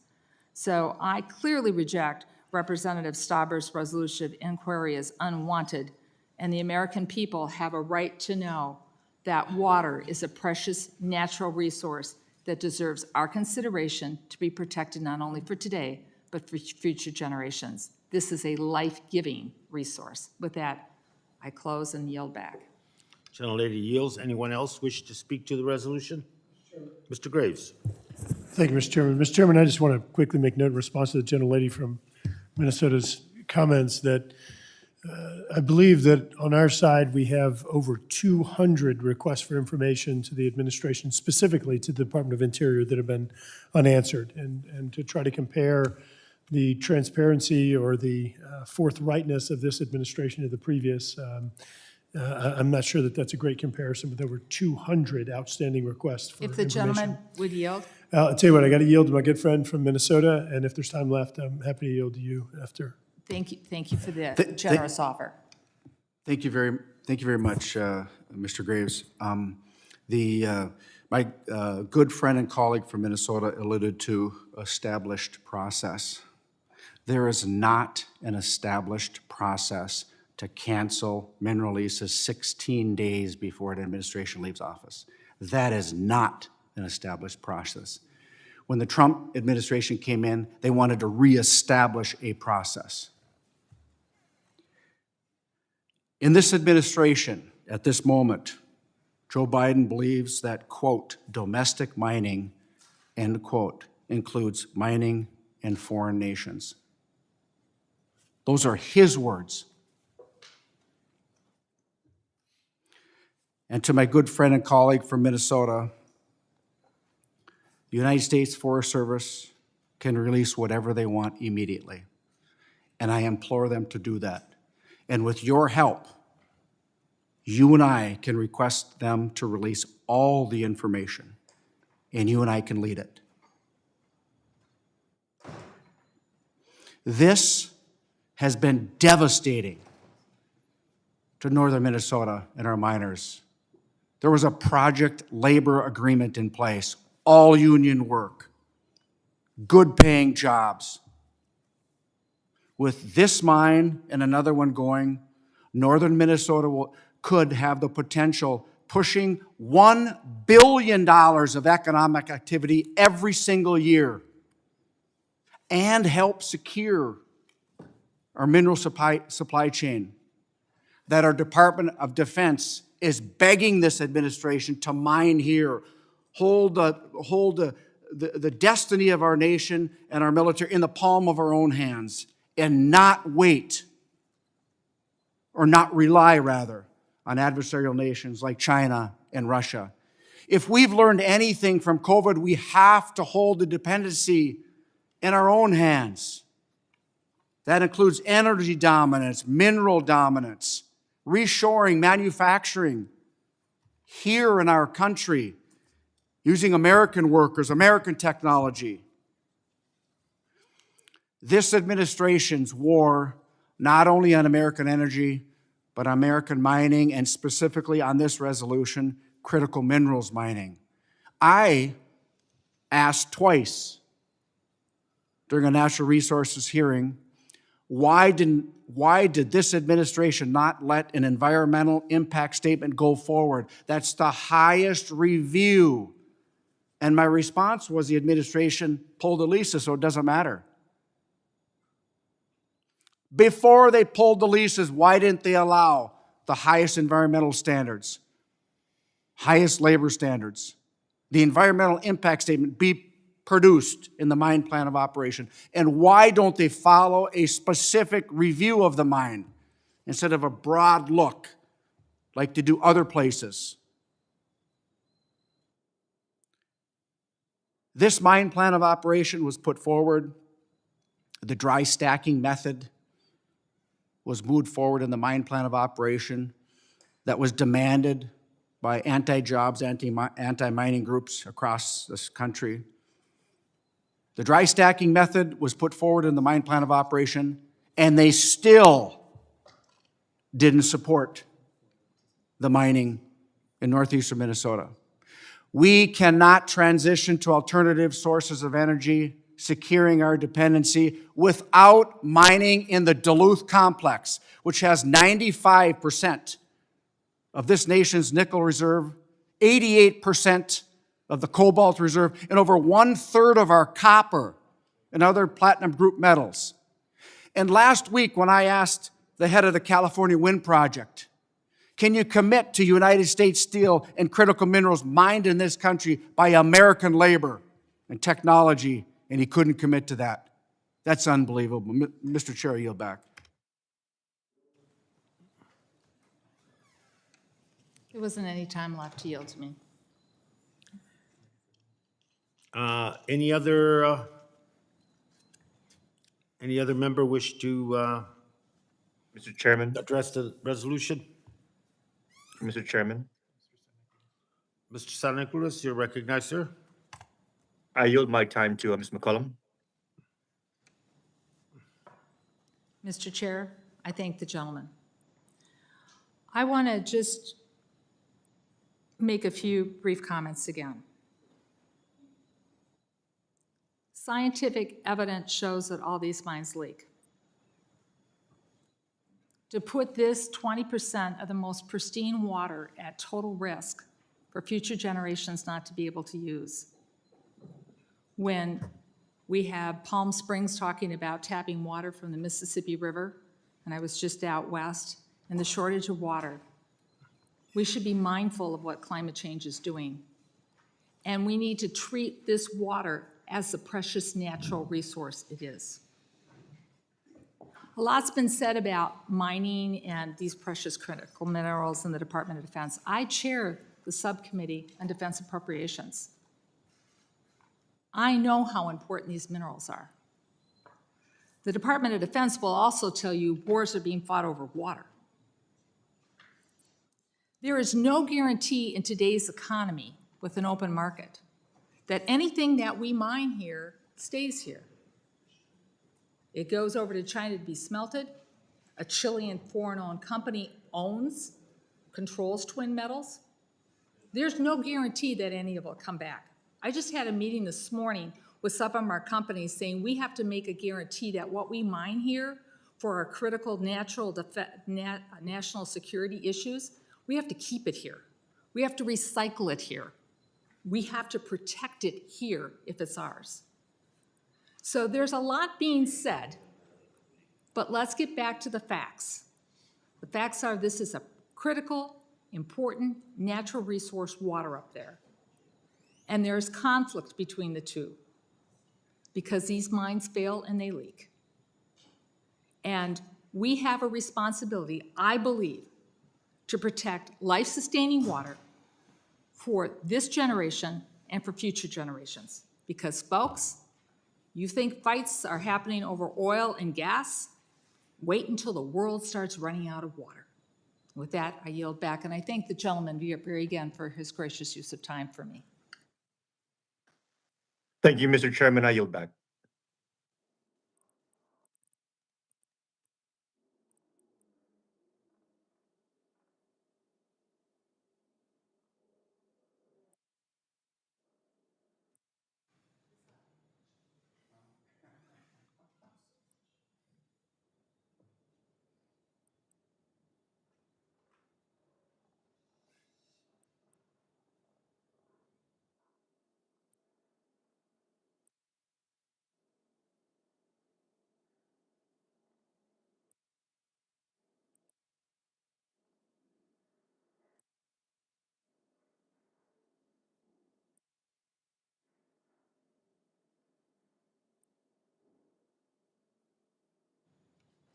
Is anyone else seeking recognition on this issue before the committee? Mr. Webster is recognized. Thank you, Madam Chair. I yield my time to Mr. Stauber. Mr. Stauber is recognized. Thank you. 4 minutes and 51 seconds. Thank you, Mr. Webster. Madam Chair, you had mentioned in your comments that all science, you used the word that all science. And yes, we want the facts, the science, and the truth to come out. That's why the EIS is in place, to show if it can or can't be done, to allow that process to move forward. That's the process you're against. That's the process that was voted by you and others, not to allow the EIS. The facts, the science, and the truth. The EIS will bring those out. And this administration won't even allow that to go forward.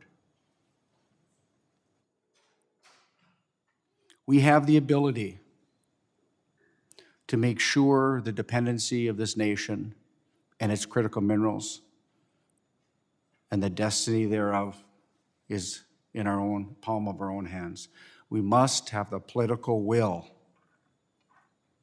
to mine these minerals in this country. Our natural resources in Minnesota are unparalleled, with the exception of Alaska in this country, what we do. We mine 80% of America's iron ore that makes over 80% of the steel in this country, which is strategic national security. The Duluth Complex is the largest copper nickel find in the world. I want to repeat that. In northeastern Minnesota on the Iron Range.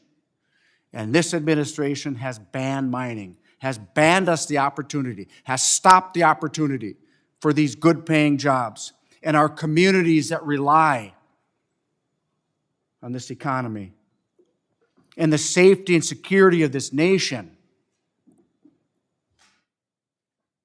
You can't make this up when the Department of Defense on a Tuesday says we need to mine more critical minerals for not only the Department of Defense, but other national security interests. And then on a Wednesday, these leases are pulled, literally 24 hours later. The biggest copper nickel find in the world is in the state of Minnesota on the Iron Range. And this administration won't allow an EIS to go forward. The truth, the facts, and the science are what we're asking for. Allow the EIS to go forward. And that's what President Trump and his administration did. Brought the EIS back to prove and have the discussion that we can follow this process, the truth, the facts, and the science.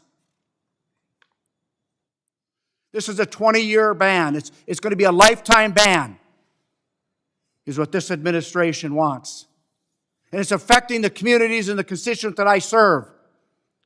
These mining jobs are over $100,000 a year, and that's not including overtime. These are great paying jobs, project labor agreements, all union work.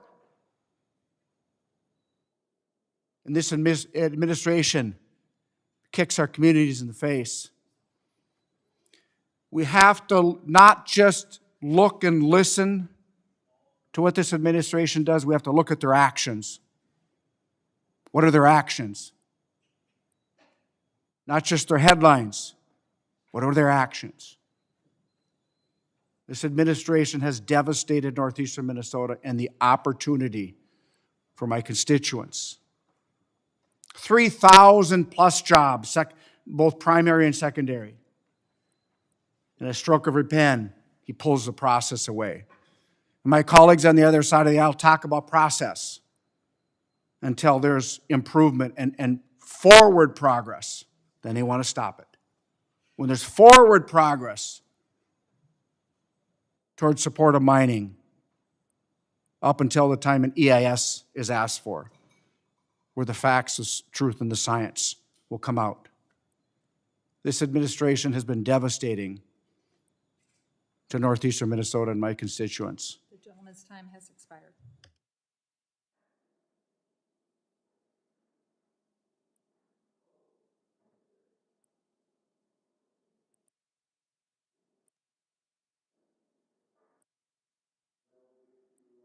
To the resolution, Mr. Chairman.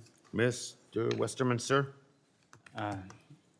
Thank you, Mr. Chairman. HRES 1251 by Mr. Stauber would provide the public with the facts surrounding a clearly politically motivated decision, which was the preemptive withdrawal of over 234,000 acres in the Iron Range of Minnesota for mineral development. Mr. Chairman, I'm going to go back to my chart here because here's what I would like to ask the administration. As we see global energy demand and global energy consumption, and we see that we've got this narrow band up here from solar and wind. And this administration's policies and the policies supported by the Democratic majority is to do away with everything from right here to right here, to take it all away, which is a very massive goal, especially knowing that this line is going up and these amounts of fossil fuels are going to get even greater. So my question to the administration would be, how are you going to replace all of this energy with wind and solar when you don't have the minerals and the elements, the things like copper, cobalt, all those things that we need to electrify, and we refuse to develop them at home? We say, not in my backyard. And this is a trend we've seen by Democrats in Congress and by the administration. This resolution talks about the Iron Range, the Twin Metals project, which has been a political ping pong ball. But also, if we go back to the Build Back Better bill, if that bill had passed, had Joe Manchin voted yes on that bill, we would see one of the largest copper mines in the United States being closed today. That bill was going to spend $350 million taxpayer dollars to close a copper mine in the same bill that was touted as the bill that was going to save the planet because of all the green energy policies. So I would love to ask the administration what their plan is to replace all of this energy on the globe with wind and solar without mining in the United States. And I would love to hear an explanation on that because, quite frankly, I think even if you mined as much as you could in the United States, you still couldn't replace all of this energy and the future energy demands. But if you take all the fossil fuels away, you're going to be relying on more wind and solar. And look how small nuclear power is. It would be nice if we would develop our nuclear program, which could replace a lot of these fossil fuels. But my colleagues on the left seem to want to do away with nuclear power too. They want to tear down dams, which are the largest source of non-carbon emitting energy generated in the United States today. So it looks like the only solution would be wind and solar. Had an interesting meeting up at the Pacific Northwest National Laboratories where they told us, and these are nonpartisan, non-political researchers, that on a section of land, 640 acres, if you built nuclear reactors on it, it would take 77,000 acres of windmills to offset the energy that could be produced on a section of land developed for nuclear power. The energy density of fossil fuels and of nuclear power is much, much greater than wind or solar. Also, on that same trip, I visited a hydro dam, infrastructure that's been in place for decades, that's paid for, and there was more water passing the dam. They had 6 turbines in the dam and only one was operating. And there was more water going around the dam that could have been going through the turbines producing electricity, more water and energy passing that dam than all of the windmills in the state of Washington combined. That is not good energy policy. That is horrible energy policy, and it's just an illustration of the way that this administration is managing the energy in our country. As we see prices skyrocket, as we see world shortages, we're doing exactly the opposite things we need to be doing to ensure energy sustainability and reliability and to secure our our country. This is not just energy security, it's national security. And it's time that somebody wakes up and starts doing the right thing on energy policy instead of doing harm to energy policy. It's not just that the administration is doing nothing, they're harming energy policy and making it worse. That's why it's important that we get this information from the administration. It's why I support Mr. Stauber's resolution, and I yield back. Gentleman yields. Anyone else wish to address the resolution? Without objection, the ANS is offered by myself and is considered as read and open to amendment at any point. Are there any amendments?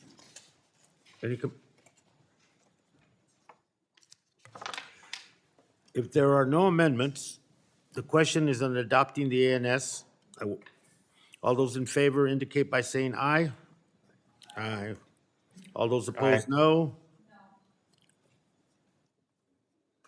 The opinion of the chair, the ayes have it, and the ANS is adopted. The motion to reconsider is laid on the table. Final passage of the resolution. The question is on adopting the resolution as amended, ordered and reported unfavorably to the House. I will pause so that members joining remotely can unmute. All those in favor of the resolution to report indicate by saying aye. Aye. All those opposed indicate by saying no. No. In the opinion of the chair, the ayes have it, and the resolution is adopted as amended and ordered unfavorably reported. Mr. Chair, request a recorded vote. Recorded vote has been requested and postponed pursuant to prior announcement. As we go on to HR 1252, let me indicate that votes are expected at 1:15, ending at 1:40. And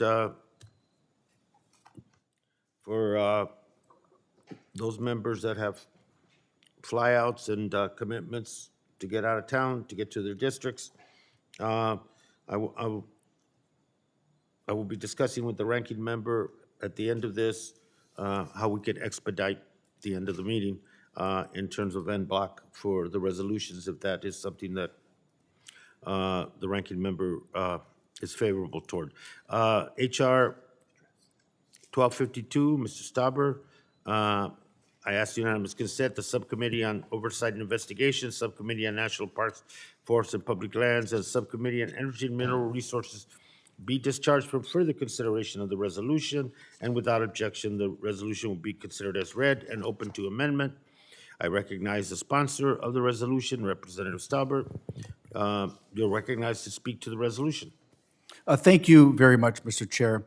In the name of transparency and good governance, I rise today in strong support of my resolution of inquiry to the U.S. Department of the Interior, and I encourage all colleagues on both sides of the aisle here to do the same. This resolution, like the last one I introduced, is necessary and prudent because the heads of these agencies came in with a predisposition against mining and against our communities. As I said in my last resolution, with 16 days remaining in the Obama administration, and with Joe Biden as vice president at the time, the administration ignored science and pulled the 2 federal leases for the Twin Metals project in the Superior National Forest, which by definition is a working forest. As a reminder, these weren't some brand new industrial claims in a wilderness area. These leases started in 1966. More than a decade prior to this legislation, creating the wilderness area was even introduced. But because mining technology was not yet advanced enough for the region, development was not viable until very recently.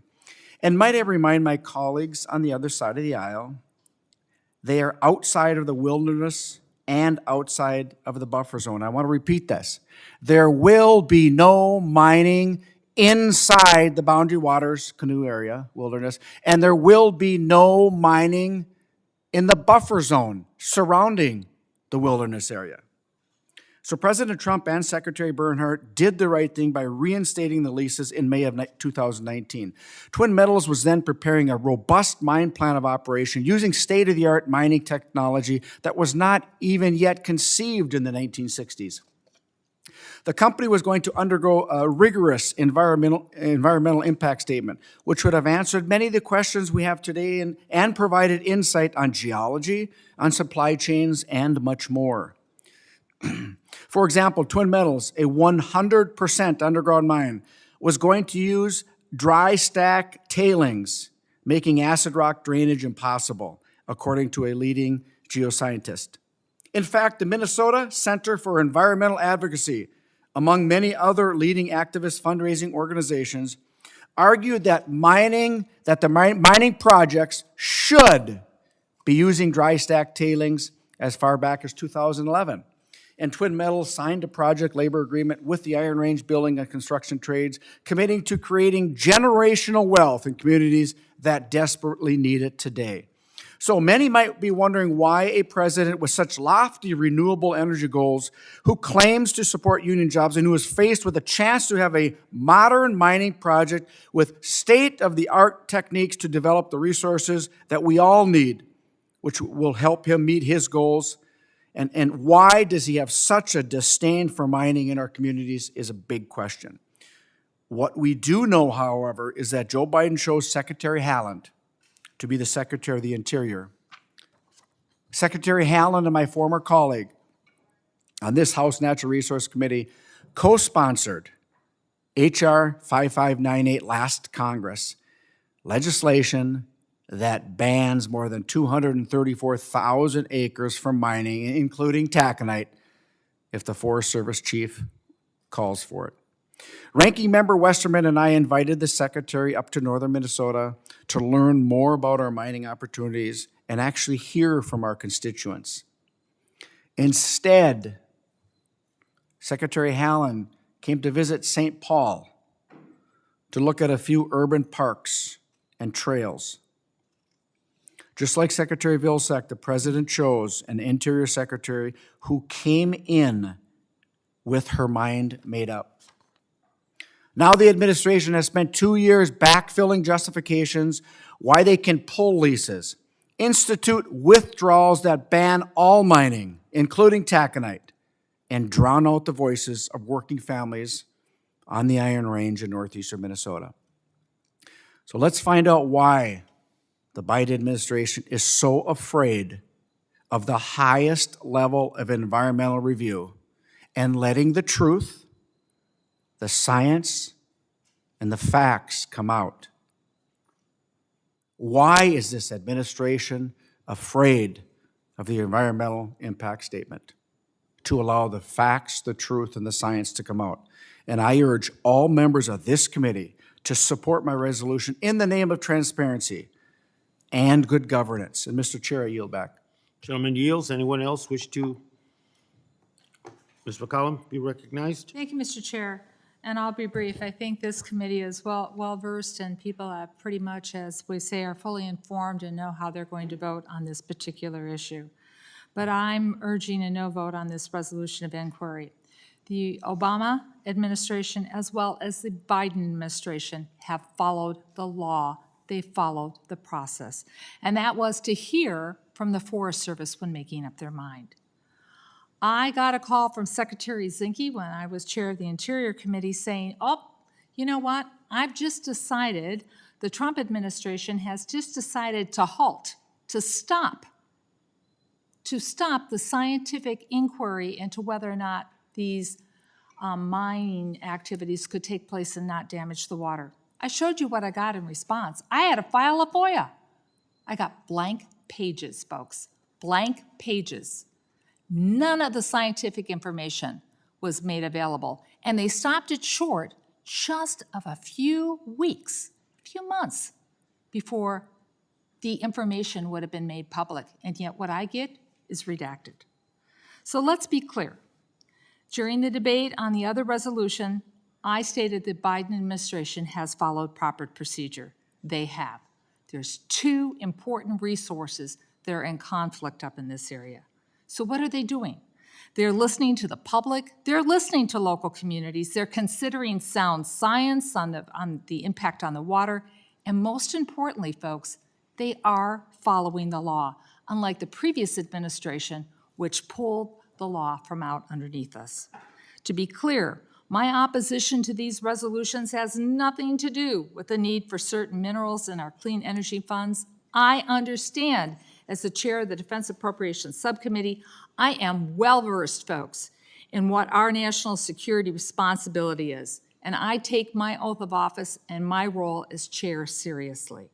We should obtain those minerals, but when we obtain them, we shouldn't put them in conflict with another important natural resource that cannot be replaced. And when we mine these minerals, we should have a guarantee that they will be used for our national security and not someone else's, including one of our peer competitors. So, Mr. Grijalva, you have said it well as chair. We can support doing things environmentally and socially responsibility. We can do that while mining to make sure we have the mineral supply chains that we need without putting sensitive and special places at risk, like the boundary waters, like the water that we should be preserving for future generations. This resolution of inquiry is totally unwarranted, and I do not support it. And Mr. Chair, because of what we're trying to do for time to make sure everyone can participate, the votes can get in so people can get their flights on time. I'm flying out tomorrow, so I'm fine. But Mr. Chair, with that, I will yield back. Gentlelady yields. Anyone else wish to be recognized, sir? Thank you, Mr. Chair. So for many years, I have engaged in these kinds of debates.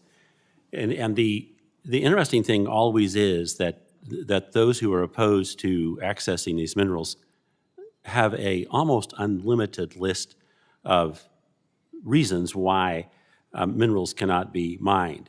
If it's not an endangered species, then it's a cultural resource. If it's not that, it's the air. If it's not that, it's the water. And yesterday in Judiciary, I had occasion to speak to some other resolutions. And it happened that one of them involved the very grounds that I went with the ranking member to inspect along the border. And we went down to Texas to see what sort of impact people coming across the border at night and otherwise were having upon public lands. I looked at and brought to the committee and introduced into the record a list of the number of species, either animal or flora or fauna, 5 pages, single-spaced long, of those that were going to be harmed when Trump was going to try to build his wall. 5 pages, single-spaced, of reasons why the wall should not be built. How many of those endangered species were being raised by the environmental organizations now that people are flooding across the border and endangering the same group? None. The answer is none. 0. None. And so why is that?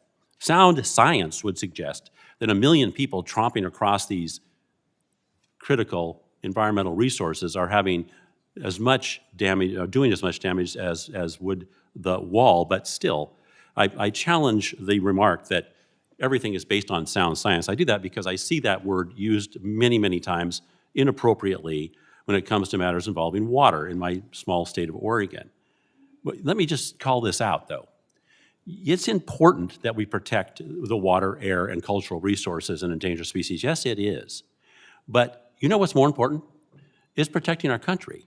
And to suggest that, sure, I'm aware of how important it is to protect our country, but we can't touch this because it might affect one of these resources, is to basically give away every area in this United States of America. You know why? Because there's always going to be a cultural resource, an endangered species, the air being made less clean, the water being impacted. It will always be that way.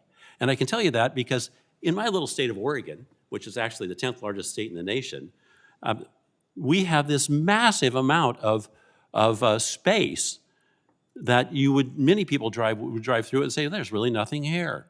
Well, that's not true, of course. Sagebrush, animals, antelope. But the point is, when we try to put a very modest mine in the size of, let's say, 20 acres in a county that's 10 million acres, you find that these kinds of exact arguments are being made. You can't make these arguments when you can't defend your country. You can't do it. And what I'm trying to say is, this country is always going to have clever people that can come up with arguments why not. I would challenge you to figure out how you can say, yes, we can. Now, the type of tools we have available, NEPA and others, make it so that we can probably get there, going through a proper process. But at the end of the day, because of the Access to Justice Act and other devices we've cleverly created, we're making it awful hard on ourselves when it comes to getting the very minerals we're using right now as we send missiles to Ukraine so they can shoot them off toward the Russians that are trying to take over their country. And so I would just ask, do you want to put us further at risk? And I'm sure you don't. You've so indicated. Everybody has so indicated. But we're going to have to figure out a way to get around these barriers we've created. And so I'm just saying, this resolution that has an awful lot of history, obviously, from what we've heard. But this resolution needs to be passed. And it needs to be passed so we can show the American people we actually understand the risks that we're running by not developing our own resources. I yield back. Gentleman yields. Anyone else wish to be recognized? Mr. Chair. Sir? Thank you, Mr. Chair. Mr. Chair, I absolutely support Representative Stauber's resolution 1252. This is another case where we just simply have to find out what's going on. How can transparency be a bad thing? We have the world's largest copper and nickel deposits that are going to be tied up forever. They were in the process of trying to provide the environmental information to show that the water would be protected. I agree with my colleague from Minnesota. Water is the most valuable resource that we are dealing with.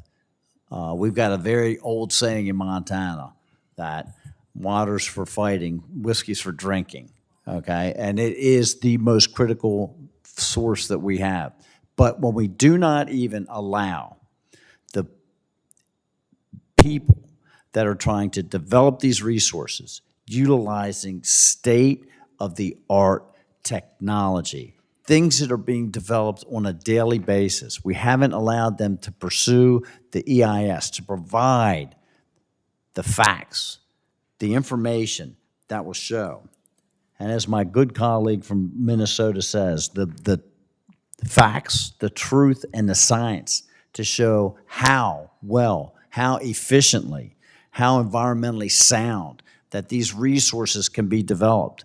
And we have become so dependent upon them that we open ourselves up to a national security risk by stopping them from being developed right here on our own soil and driving these resource developments to foreign adversaries.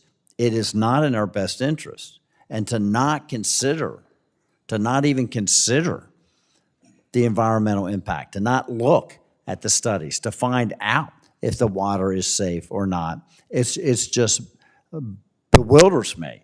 And so we have to get into these documents to see what these agencies were thinking, what they were talking about, and what information did they use to shut down the potential development of the world's largest copper and nickel deposits that would not only provide tremendous economic growth for some areas that certainly need it, but to also add to our national security here, Mr. Chair.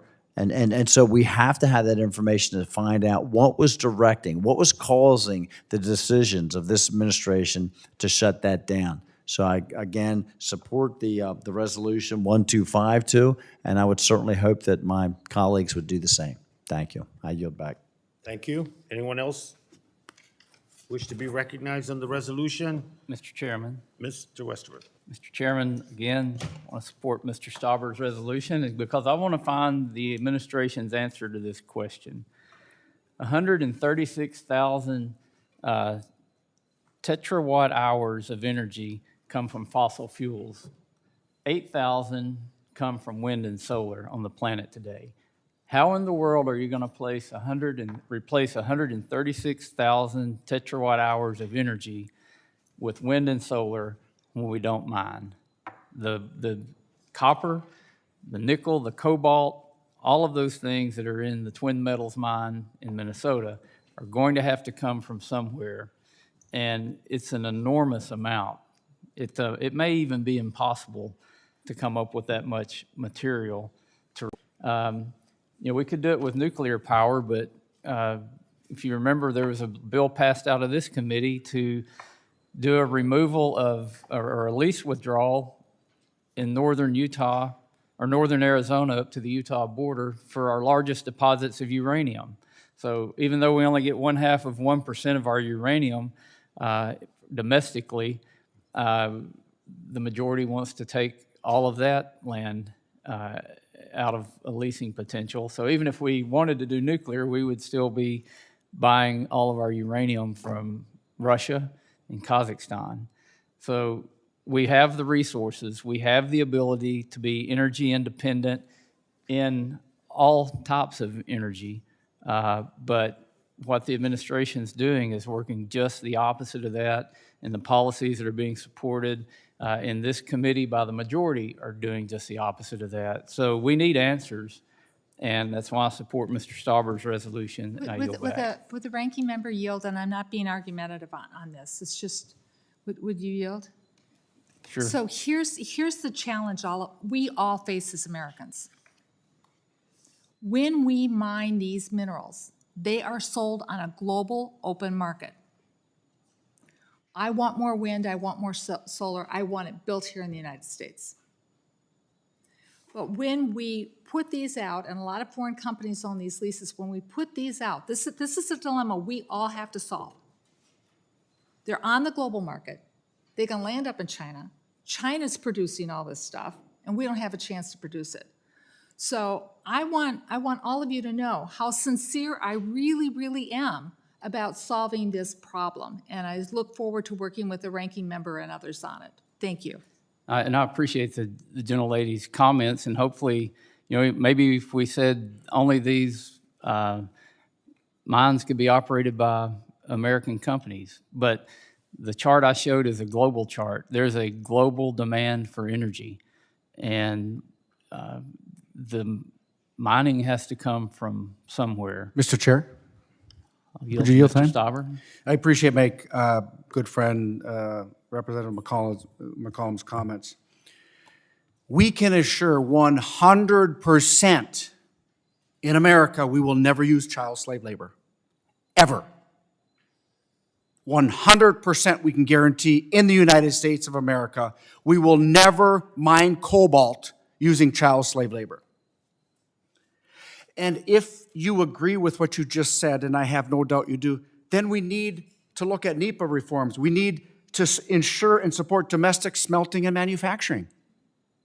And we can't get that across the finish line. So we know when you mine in the United States of America, and the cobalt we mine will never, not 1 ounce, will be used by child slave labor. And we need to allow domestic smelting and manufacturing back on the shores of this country with a NEPA process that affords the ability to do so, and I yield back.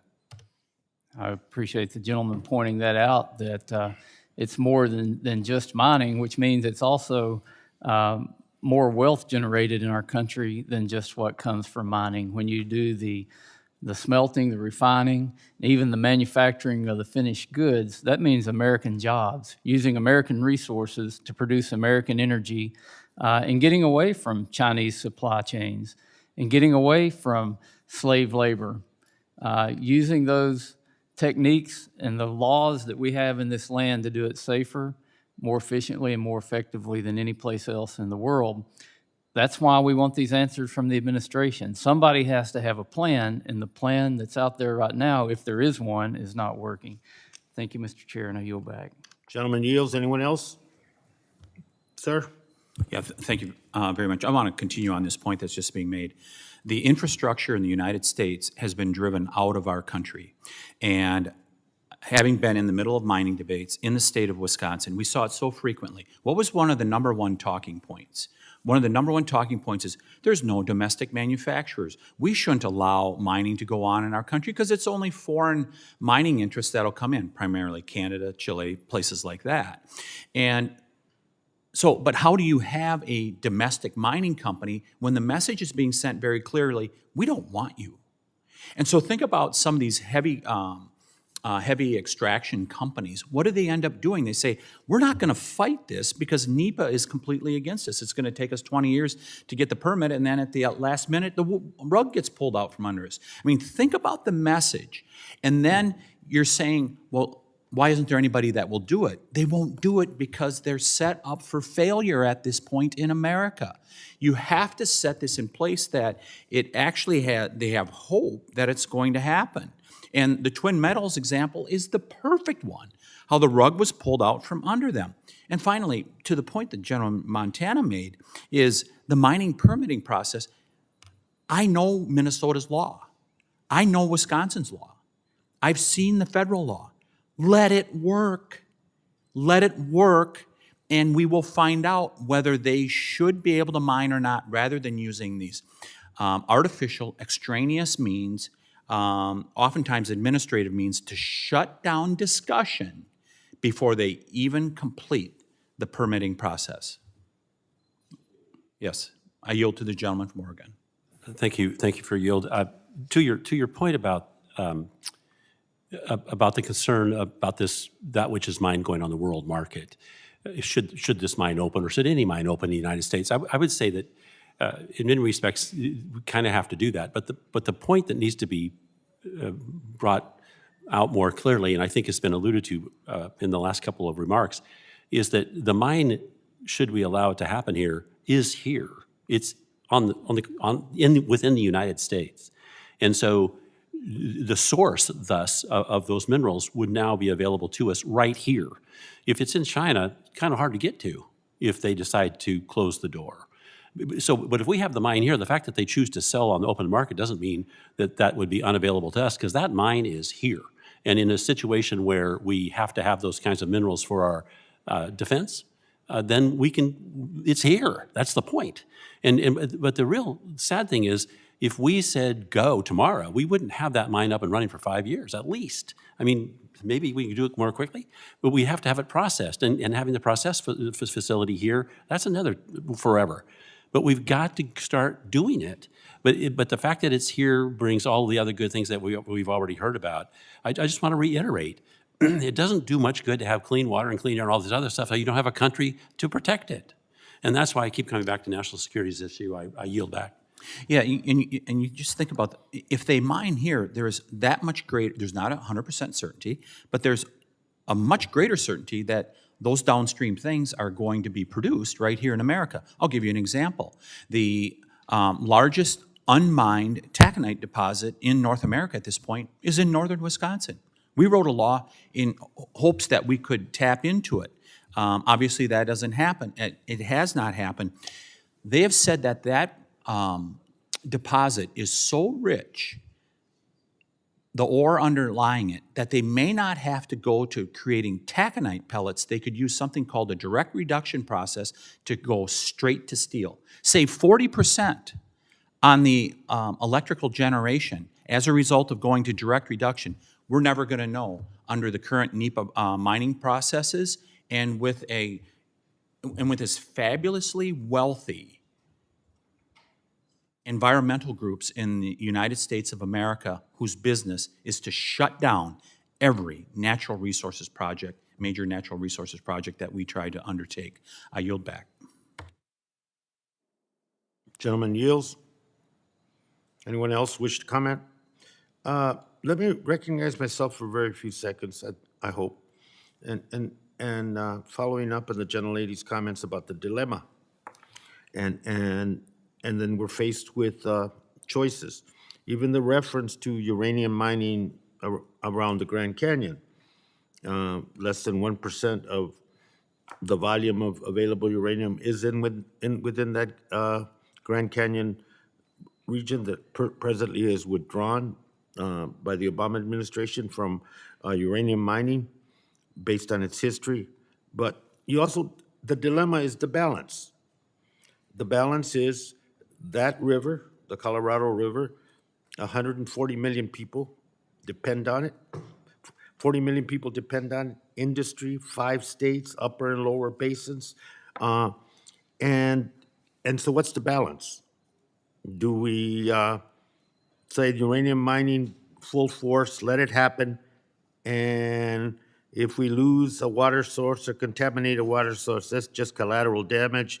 That's the price for national security. That's the price for energy independence and dominance.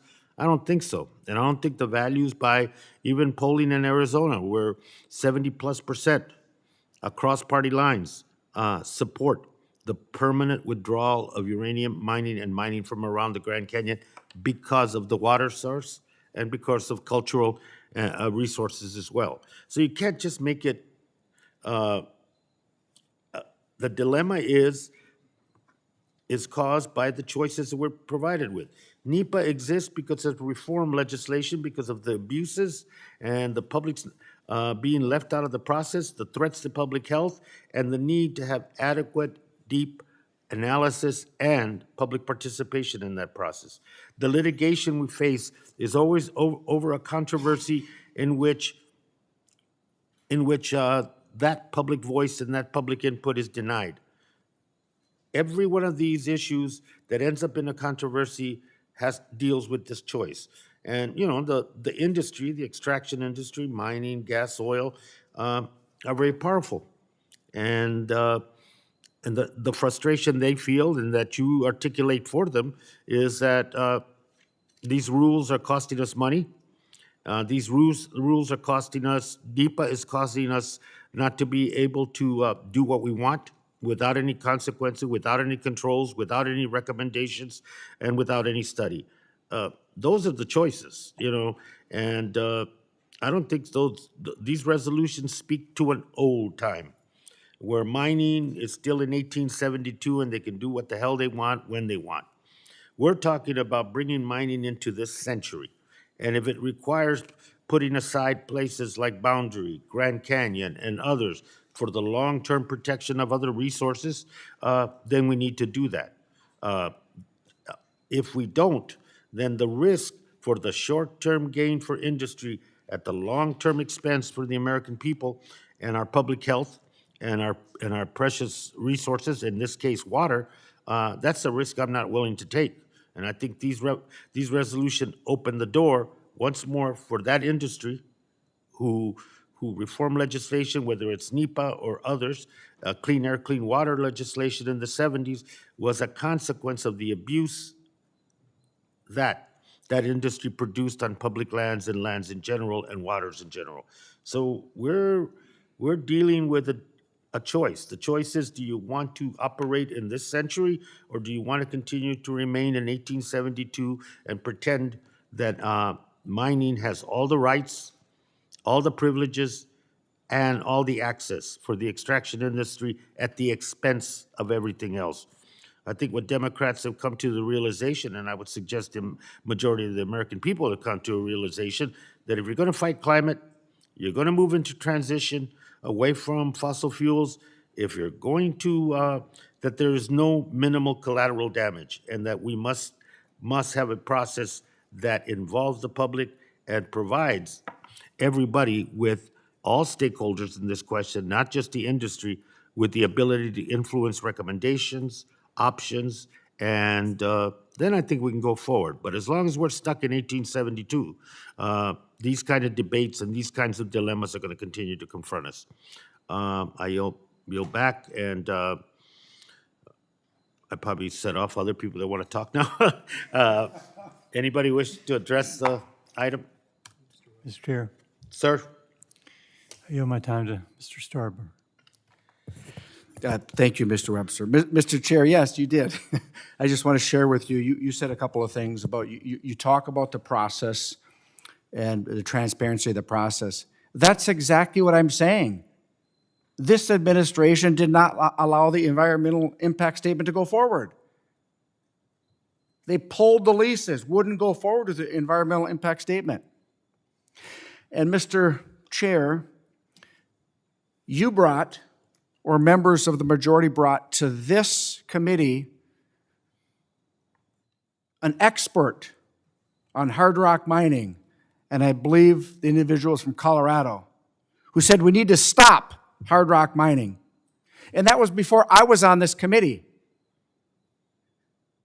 I was pulled out of a small business meeting, and with your graciousness, you allowed me to have a conversation with that expert.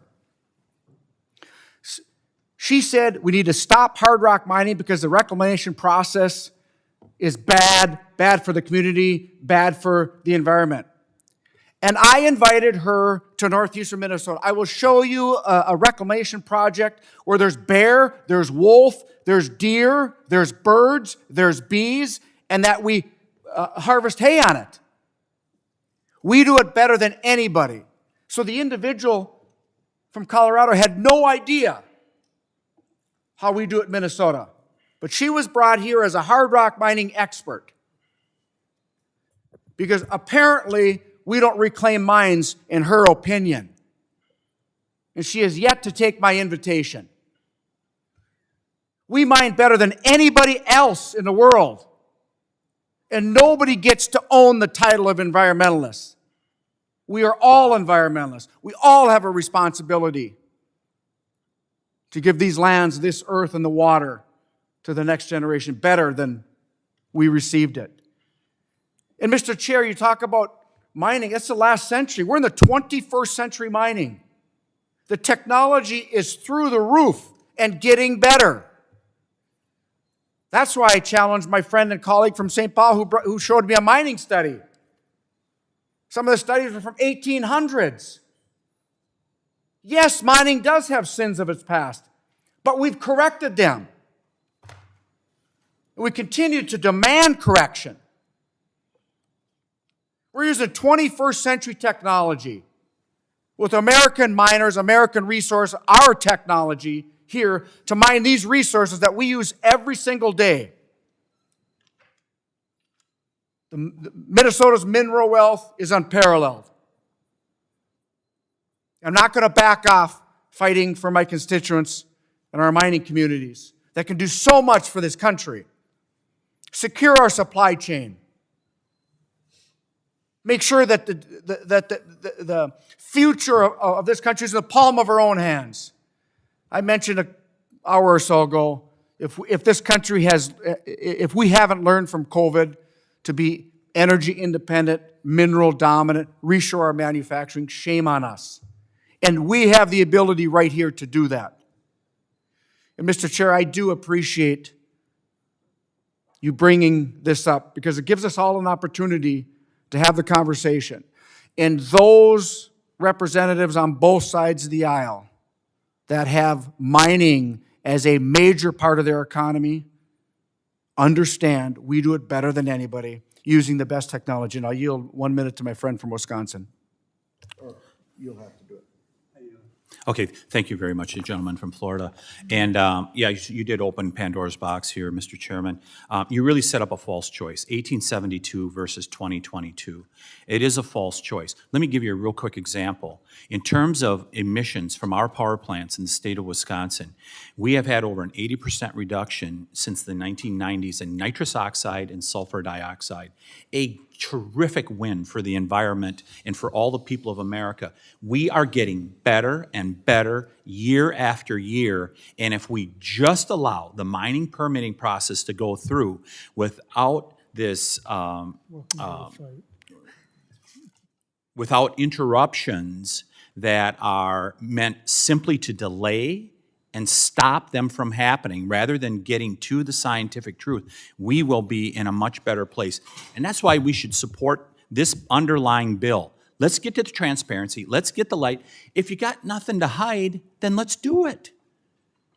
Let's find out what the administration's what's going on with the administration.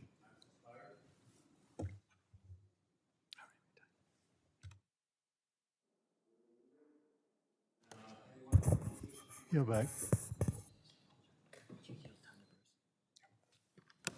Mr. Chairman. Thank you, Mr. Chairman. I'd like to yield some time to the ranking member, Mr. Westerman. I think the gentleman, I'm going to be brief because I do take issue with some of the things that have been said. Number one, there's not a Republican that I know of that wants to mine in the Boundary Waters Canoe area nor the Grand Canyon. We have not suggested that. All of these areas where these minerals are located, where we've we think we should be extracting them are outside of the boundary areas and outside of the places that have been designated as national parks and and it's all in areas that Congress has previously said can be used for development. And the only place that 19th century mining is happening is in Chinese mines in locations around the world. It's not happening in the United States. But it's this same idea that as long as it's not in my backyard, it must be okay. And,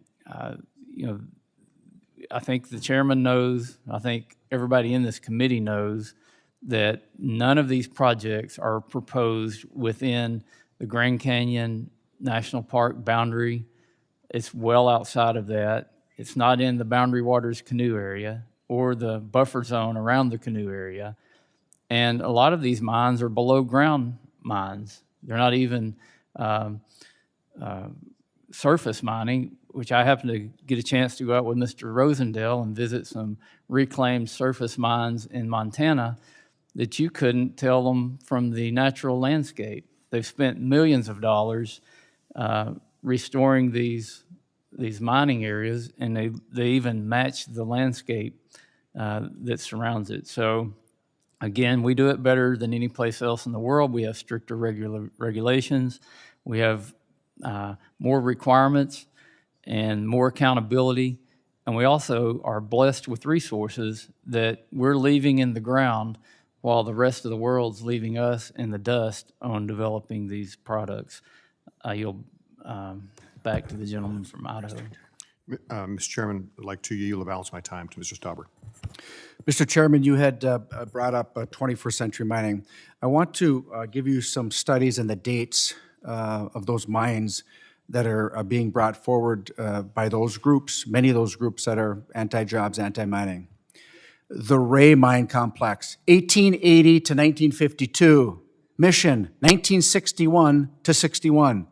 Silver Bell, 1880 to 1951. Morenci, 1881 to 1937. Baghdad, 1882 to 1945. Sirata, 1895 to 1957. Tyrone, 1916, 1967. Chino, 1910 to 1910. Miami, 1880 to 1940. Bingham Canyon, 1863 to 1906. Robinson, 1904 to 1958. Mineral Park, 1963 to 63. Continental Pit, 1880 to 1985. And the Pinto Valley, 1940, and they don't know when the ending date. These are over 150 years old. And you and the majority are using these to stop mining to say the science isn't there. We have 21st technology. This is 2022, and the technology is unbelievable. Let's use these resources, but it is disingenuous when the anti-jobs, anti-mining folks use studies as far back as 1880 to deny us our right to mine and make a living in northeastern Minnesota. And I yield back to my friend, Mr. Fulcher. Mr. Chairman, yield back.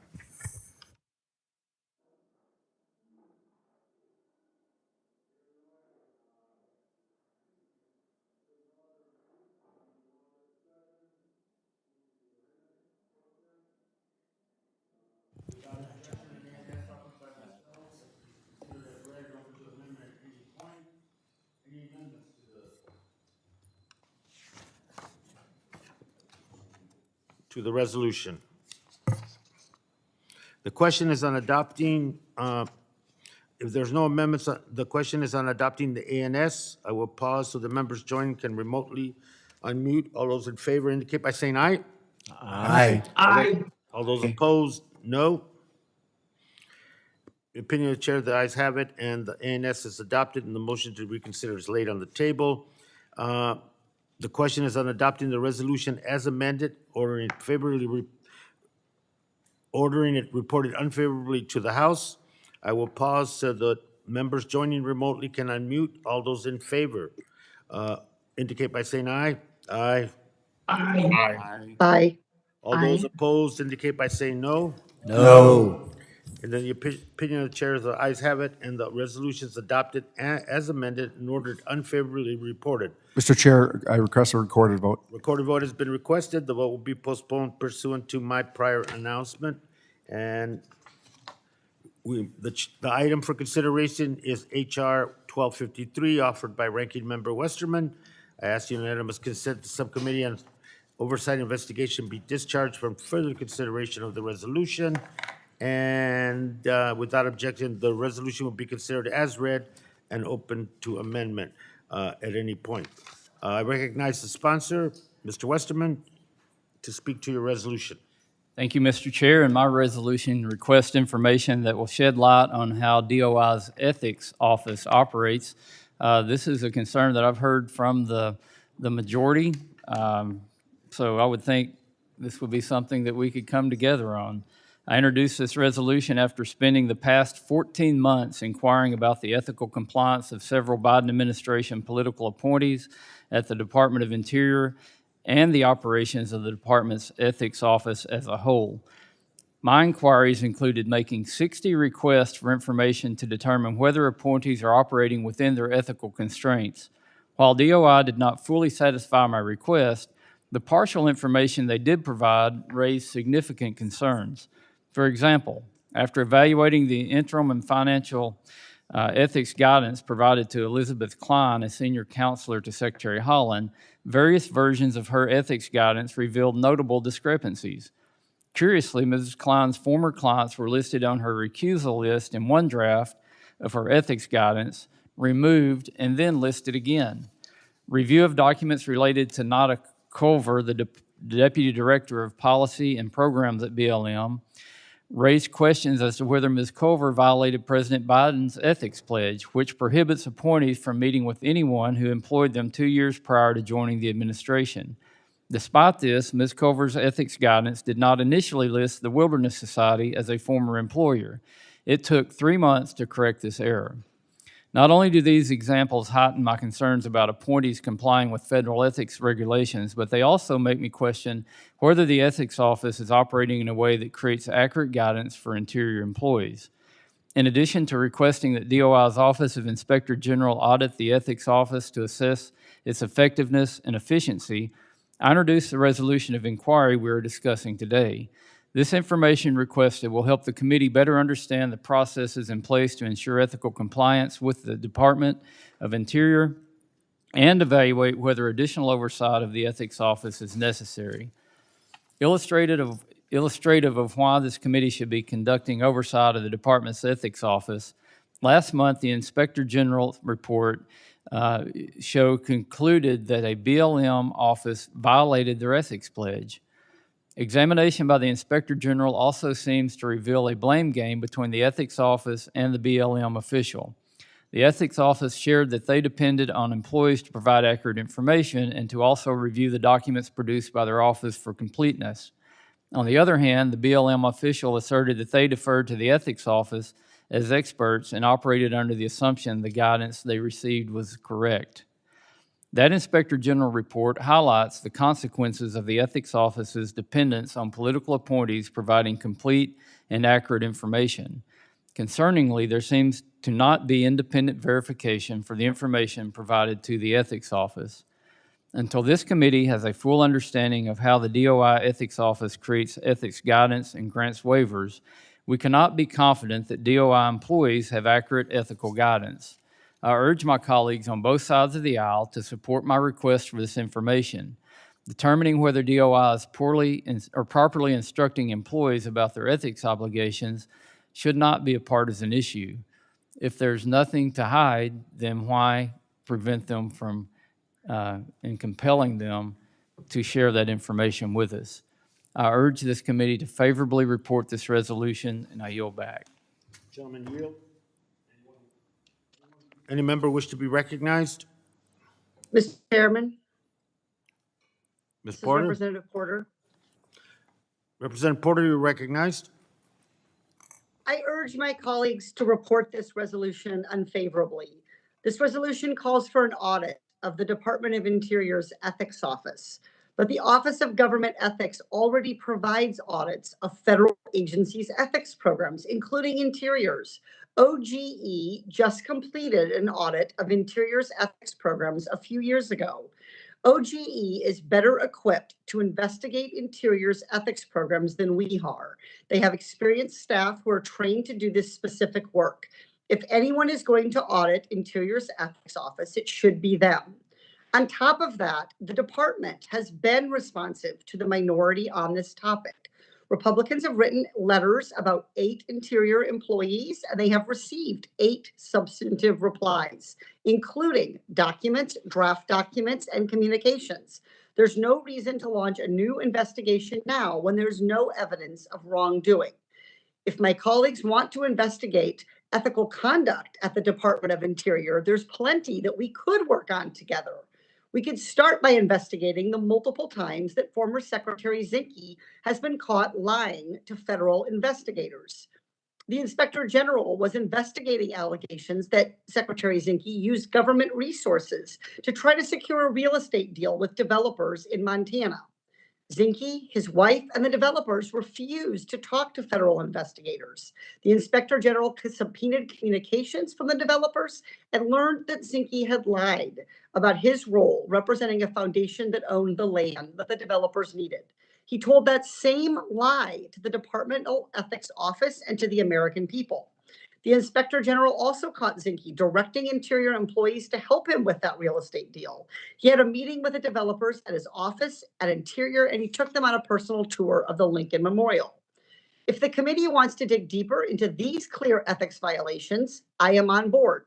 We could also investigate Secretary Zinke's violations of federal records laws.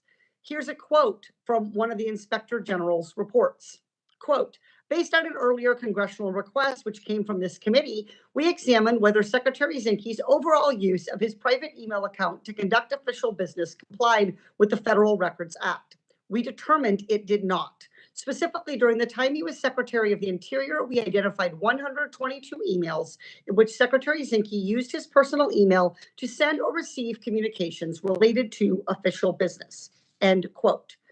I would support an investigation to follow up on the Inspector General's findings. And I was proud to work with Chair Grijalva in this Congress on an investigation of ethics violations by former Secretary David Bernhardt. We found that Secretary Bernhardt was involved in a quid pro quo with an Arizona mega developer. At the same time that this developer got the decision he wanted on a Clean Water Act permit for his proposed development, he and 12 of his buddies donated nearly $250,000, $250,000 to a Trump PAC. It wasn't even subtle. There is so much more corruption that we could investigate as a committee, and I'd be happy to work with my colleagues across the aisle to promote ethics in government.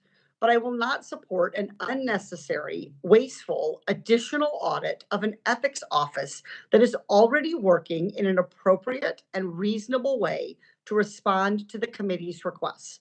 I urge my colleagues to vote to report this resolution unfavorably, and I yield back. Gentlelady yields. Anyone else wish to be recognized? Mr. Gomer? Thank you, Mr. Chairman.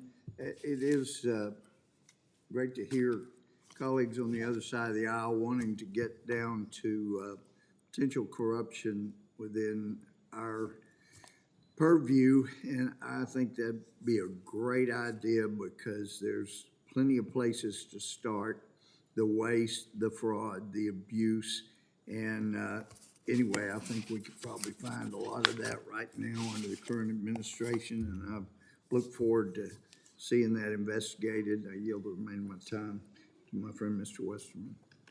Thank you, Mr. Gomer. And to add on to what you're saying, first I want to correct the record. This request or resolution does not request an audit. I repeat, does not request an audit.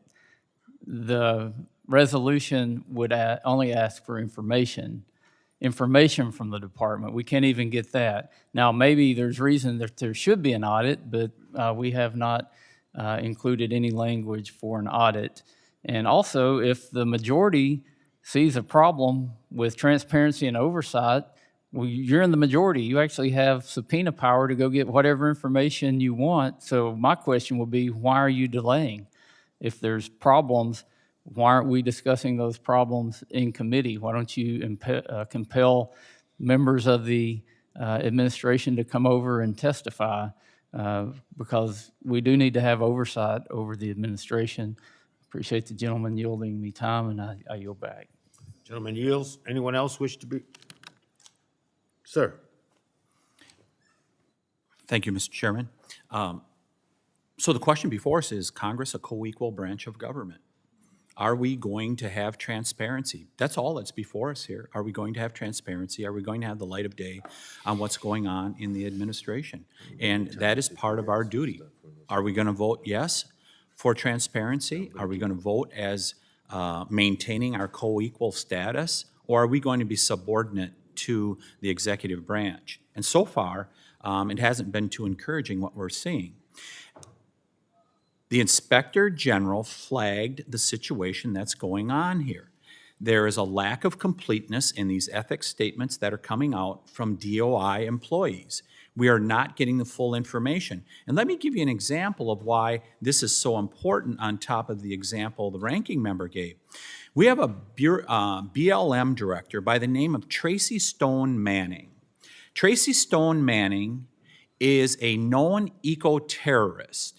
She spiked trees to intentionally harm people. Go out, get in the forest sometime with those loggers, and ask them what happens if their chainsaw, if their piece of equipment hits one of those spiked trees. That's what Tracy Stone Manning did. So is it any surprise that people in her agency are skirting the law here in regards to ethics? She clearly didn't have any ethics when she chose to spike trees that could intentionally harm people. So there is every reason for us to follow through with this and make sure that we have transparency in this process. And I urge everyone to vote for it if you believe the House of Representatives and the Congress of the United States is a co-equal branch of government. I yield back. Anyone else? No, we got to go vote. I will, Mr. Chair. Sir? Thank you very much, Mr. Chair. I agree with my good friend, Representative Tiffany from Wisconsin. We have an administration who has appointed and brought people on that have questionable backgrounds. We've got a BLM director, Stone Manning, who is an eco-terrorist, who was arrested for life-threatening tree spiking tactics in order to halt duly authorized timber sales and operations. When a bandsaw in a sawmill hits a tree that's been spiked, that bandsaw becomes unraveled and bounces around from the high speeds it was traveling in and can take the lives of everybody who is standing anywhere near it. That's the kind of a crime that she was arrested for. And she has since utilized a report that was funded by a lessee who was managing BLM land in order to completely ignore 70 years of best range management practices, to ignore them and allow this one special lessee to take advantage of all those lands. There's tenants in that area that have been utilizing these practices for 70 years. They've been mandated, they've been required to keep fences up, to make sure water supplies were adequate, to make sure that the range was handled properly, because guess what? Those are public lands. They're for all of us. They fall under the Taylor Grazing Act. The Taylor Grazing Act requires that we maintain those lands so that we have food production for the people across this nation. That's what those lands are required to be for. And now we've got 70 years of those practices being completely ignored, not bound by, because of one lessee. And I would like to see what kind of conversations took place there. I would like to see what kind of negotiations took place. And I would like to make sure absolutely that the ethics of that agency were honored. And I will yield back. Thank you, Mr. Chair. Gentlelady, Ms. McCollum, you're recognized. Thank you. I would just like to set the record straight as far as I know it to be truthful and what was said under oath in the United States Senate during confirmation hearings. Stoney Manning described being handed a letter, a threatening letter, that she then sent to authorities. She was given a letter, she sent it to authorities, warning them not to proceed with the logging operations because she was fearful of people's personal safety. She was in possession of a letter that she received. She turned it over to authorities. I yield back. Gentlelady yields. As members know, we have votes on the floor right now, I think 2. We'll take a recess now. If there's going to be more debate, we'll come back and finish this last item. And then we'll announce the timing of votes on these. But I'd like to finish the debate today at least, and maybe Wednesday, another markup, we can finish this as well and these rolled votes. But the committee is now in recess and will reconvene after votes.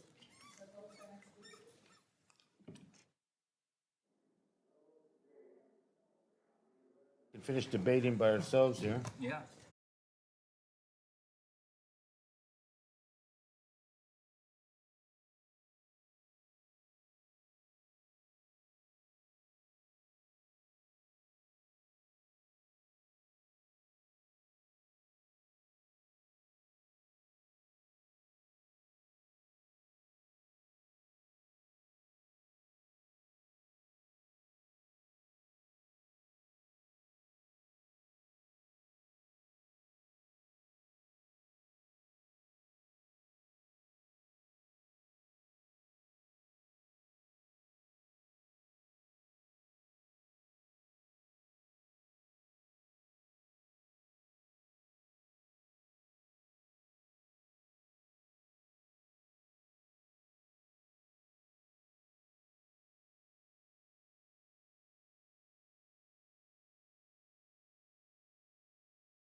Committee will come to order. Is there any further debate on the resolution before we begin the amendment process? If not, without objection, the ANS offered by myself is considered as read and open to amendment at any point.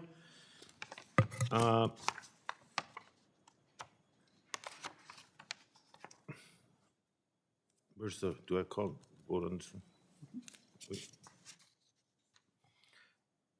If there's no amendment, the question is on adopting the ANS. I will pause so that all members in favor can indicate by saying aye. Aye. Aye. And those opposed say no. In the opinion of the chair, the ayes have it, and the ANS is adopted. The motion to reconsider is laid on the table. And we now move to final passage. The question is on adopting the resolution as amended in order reported unfavorably to the House. I will pause so the members joining remotely can unmute, of which there is none. All those in favor indicate by saying aye. Aye. All those opposed say no. No. In the opinion of the chairs, the ayes have it. Close, but the ayes have it. And the resolution is adopted as amended and ordered unfavorably reported. The motion to reconsider is laid on the table. Mr. Chairman, can I have a recorded vote on that?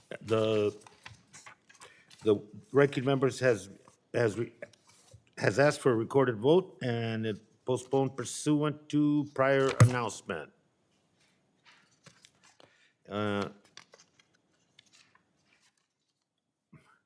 I thank the ranking member, thank you very much, and the other members of the committee, well, not all of them, for helping move this markup along.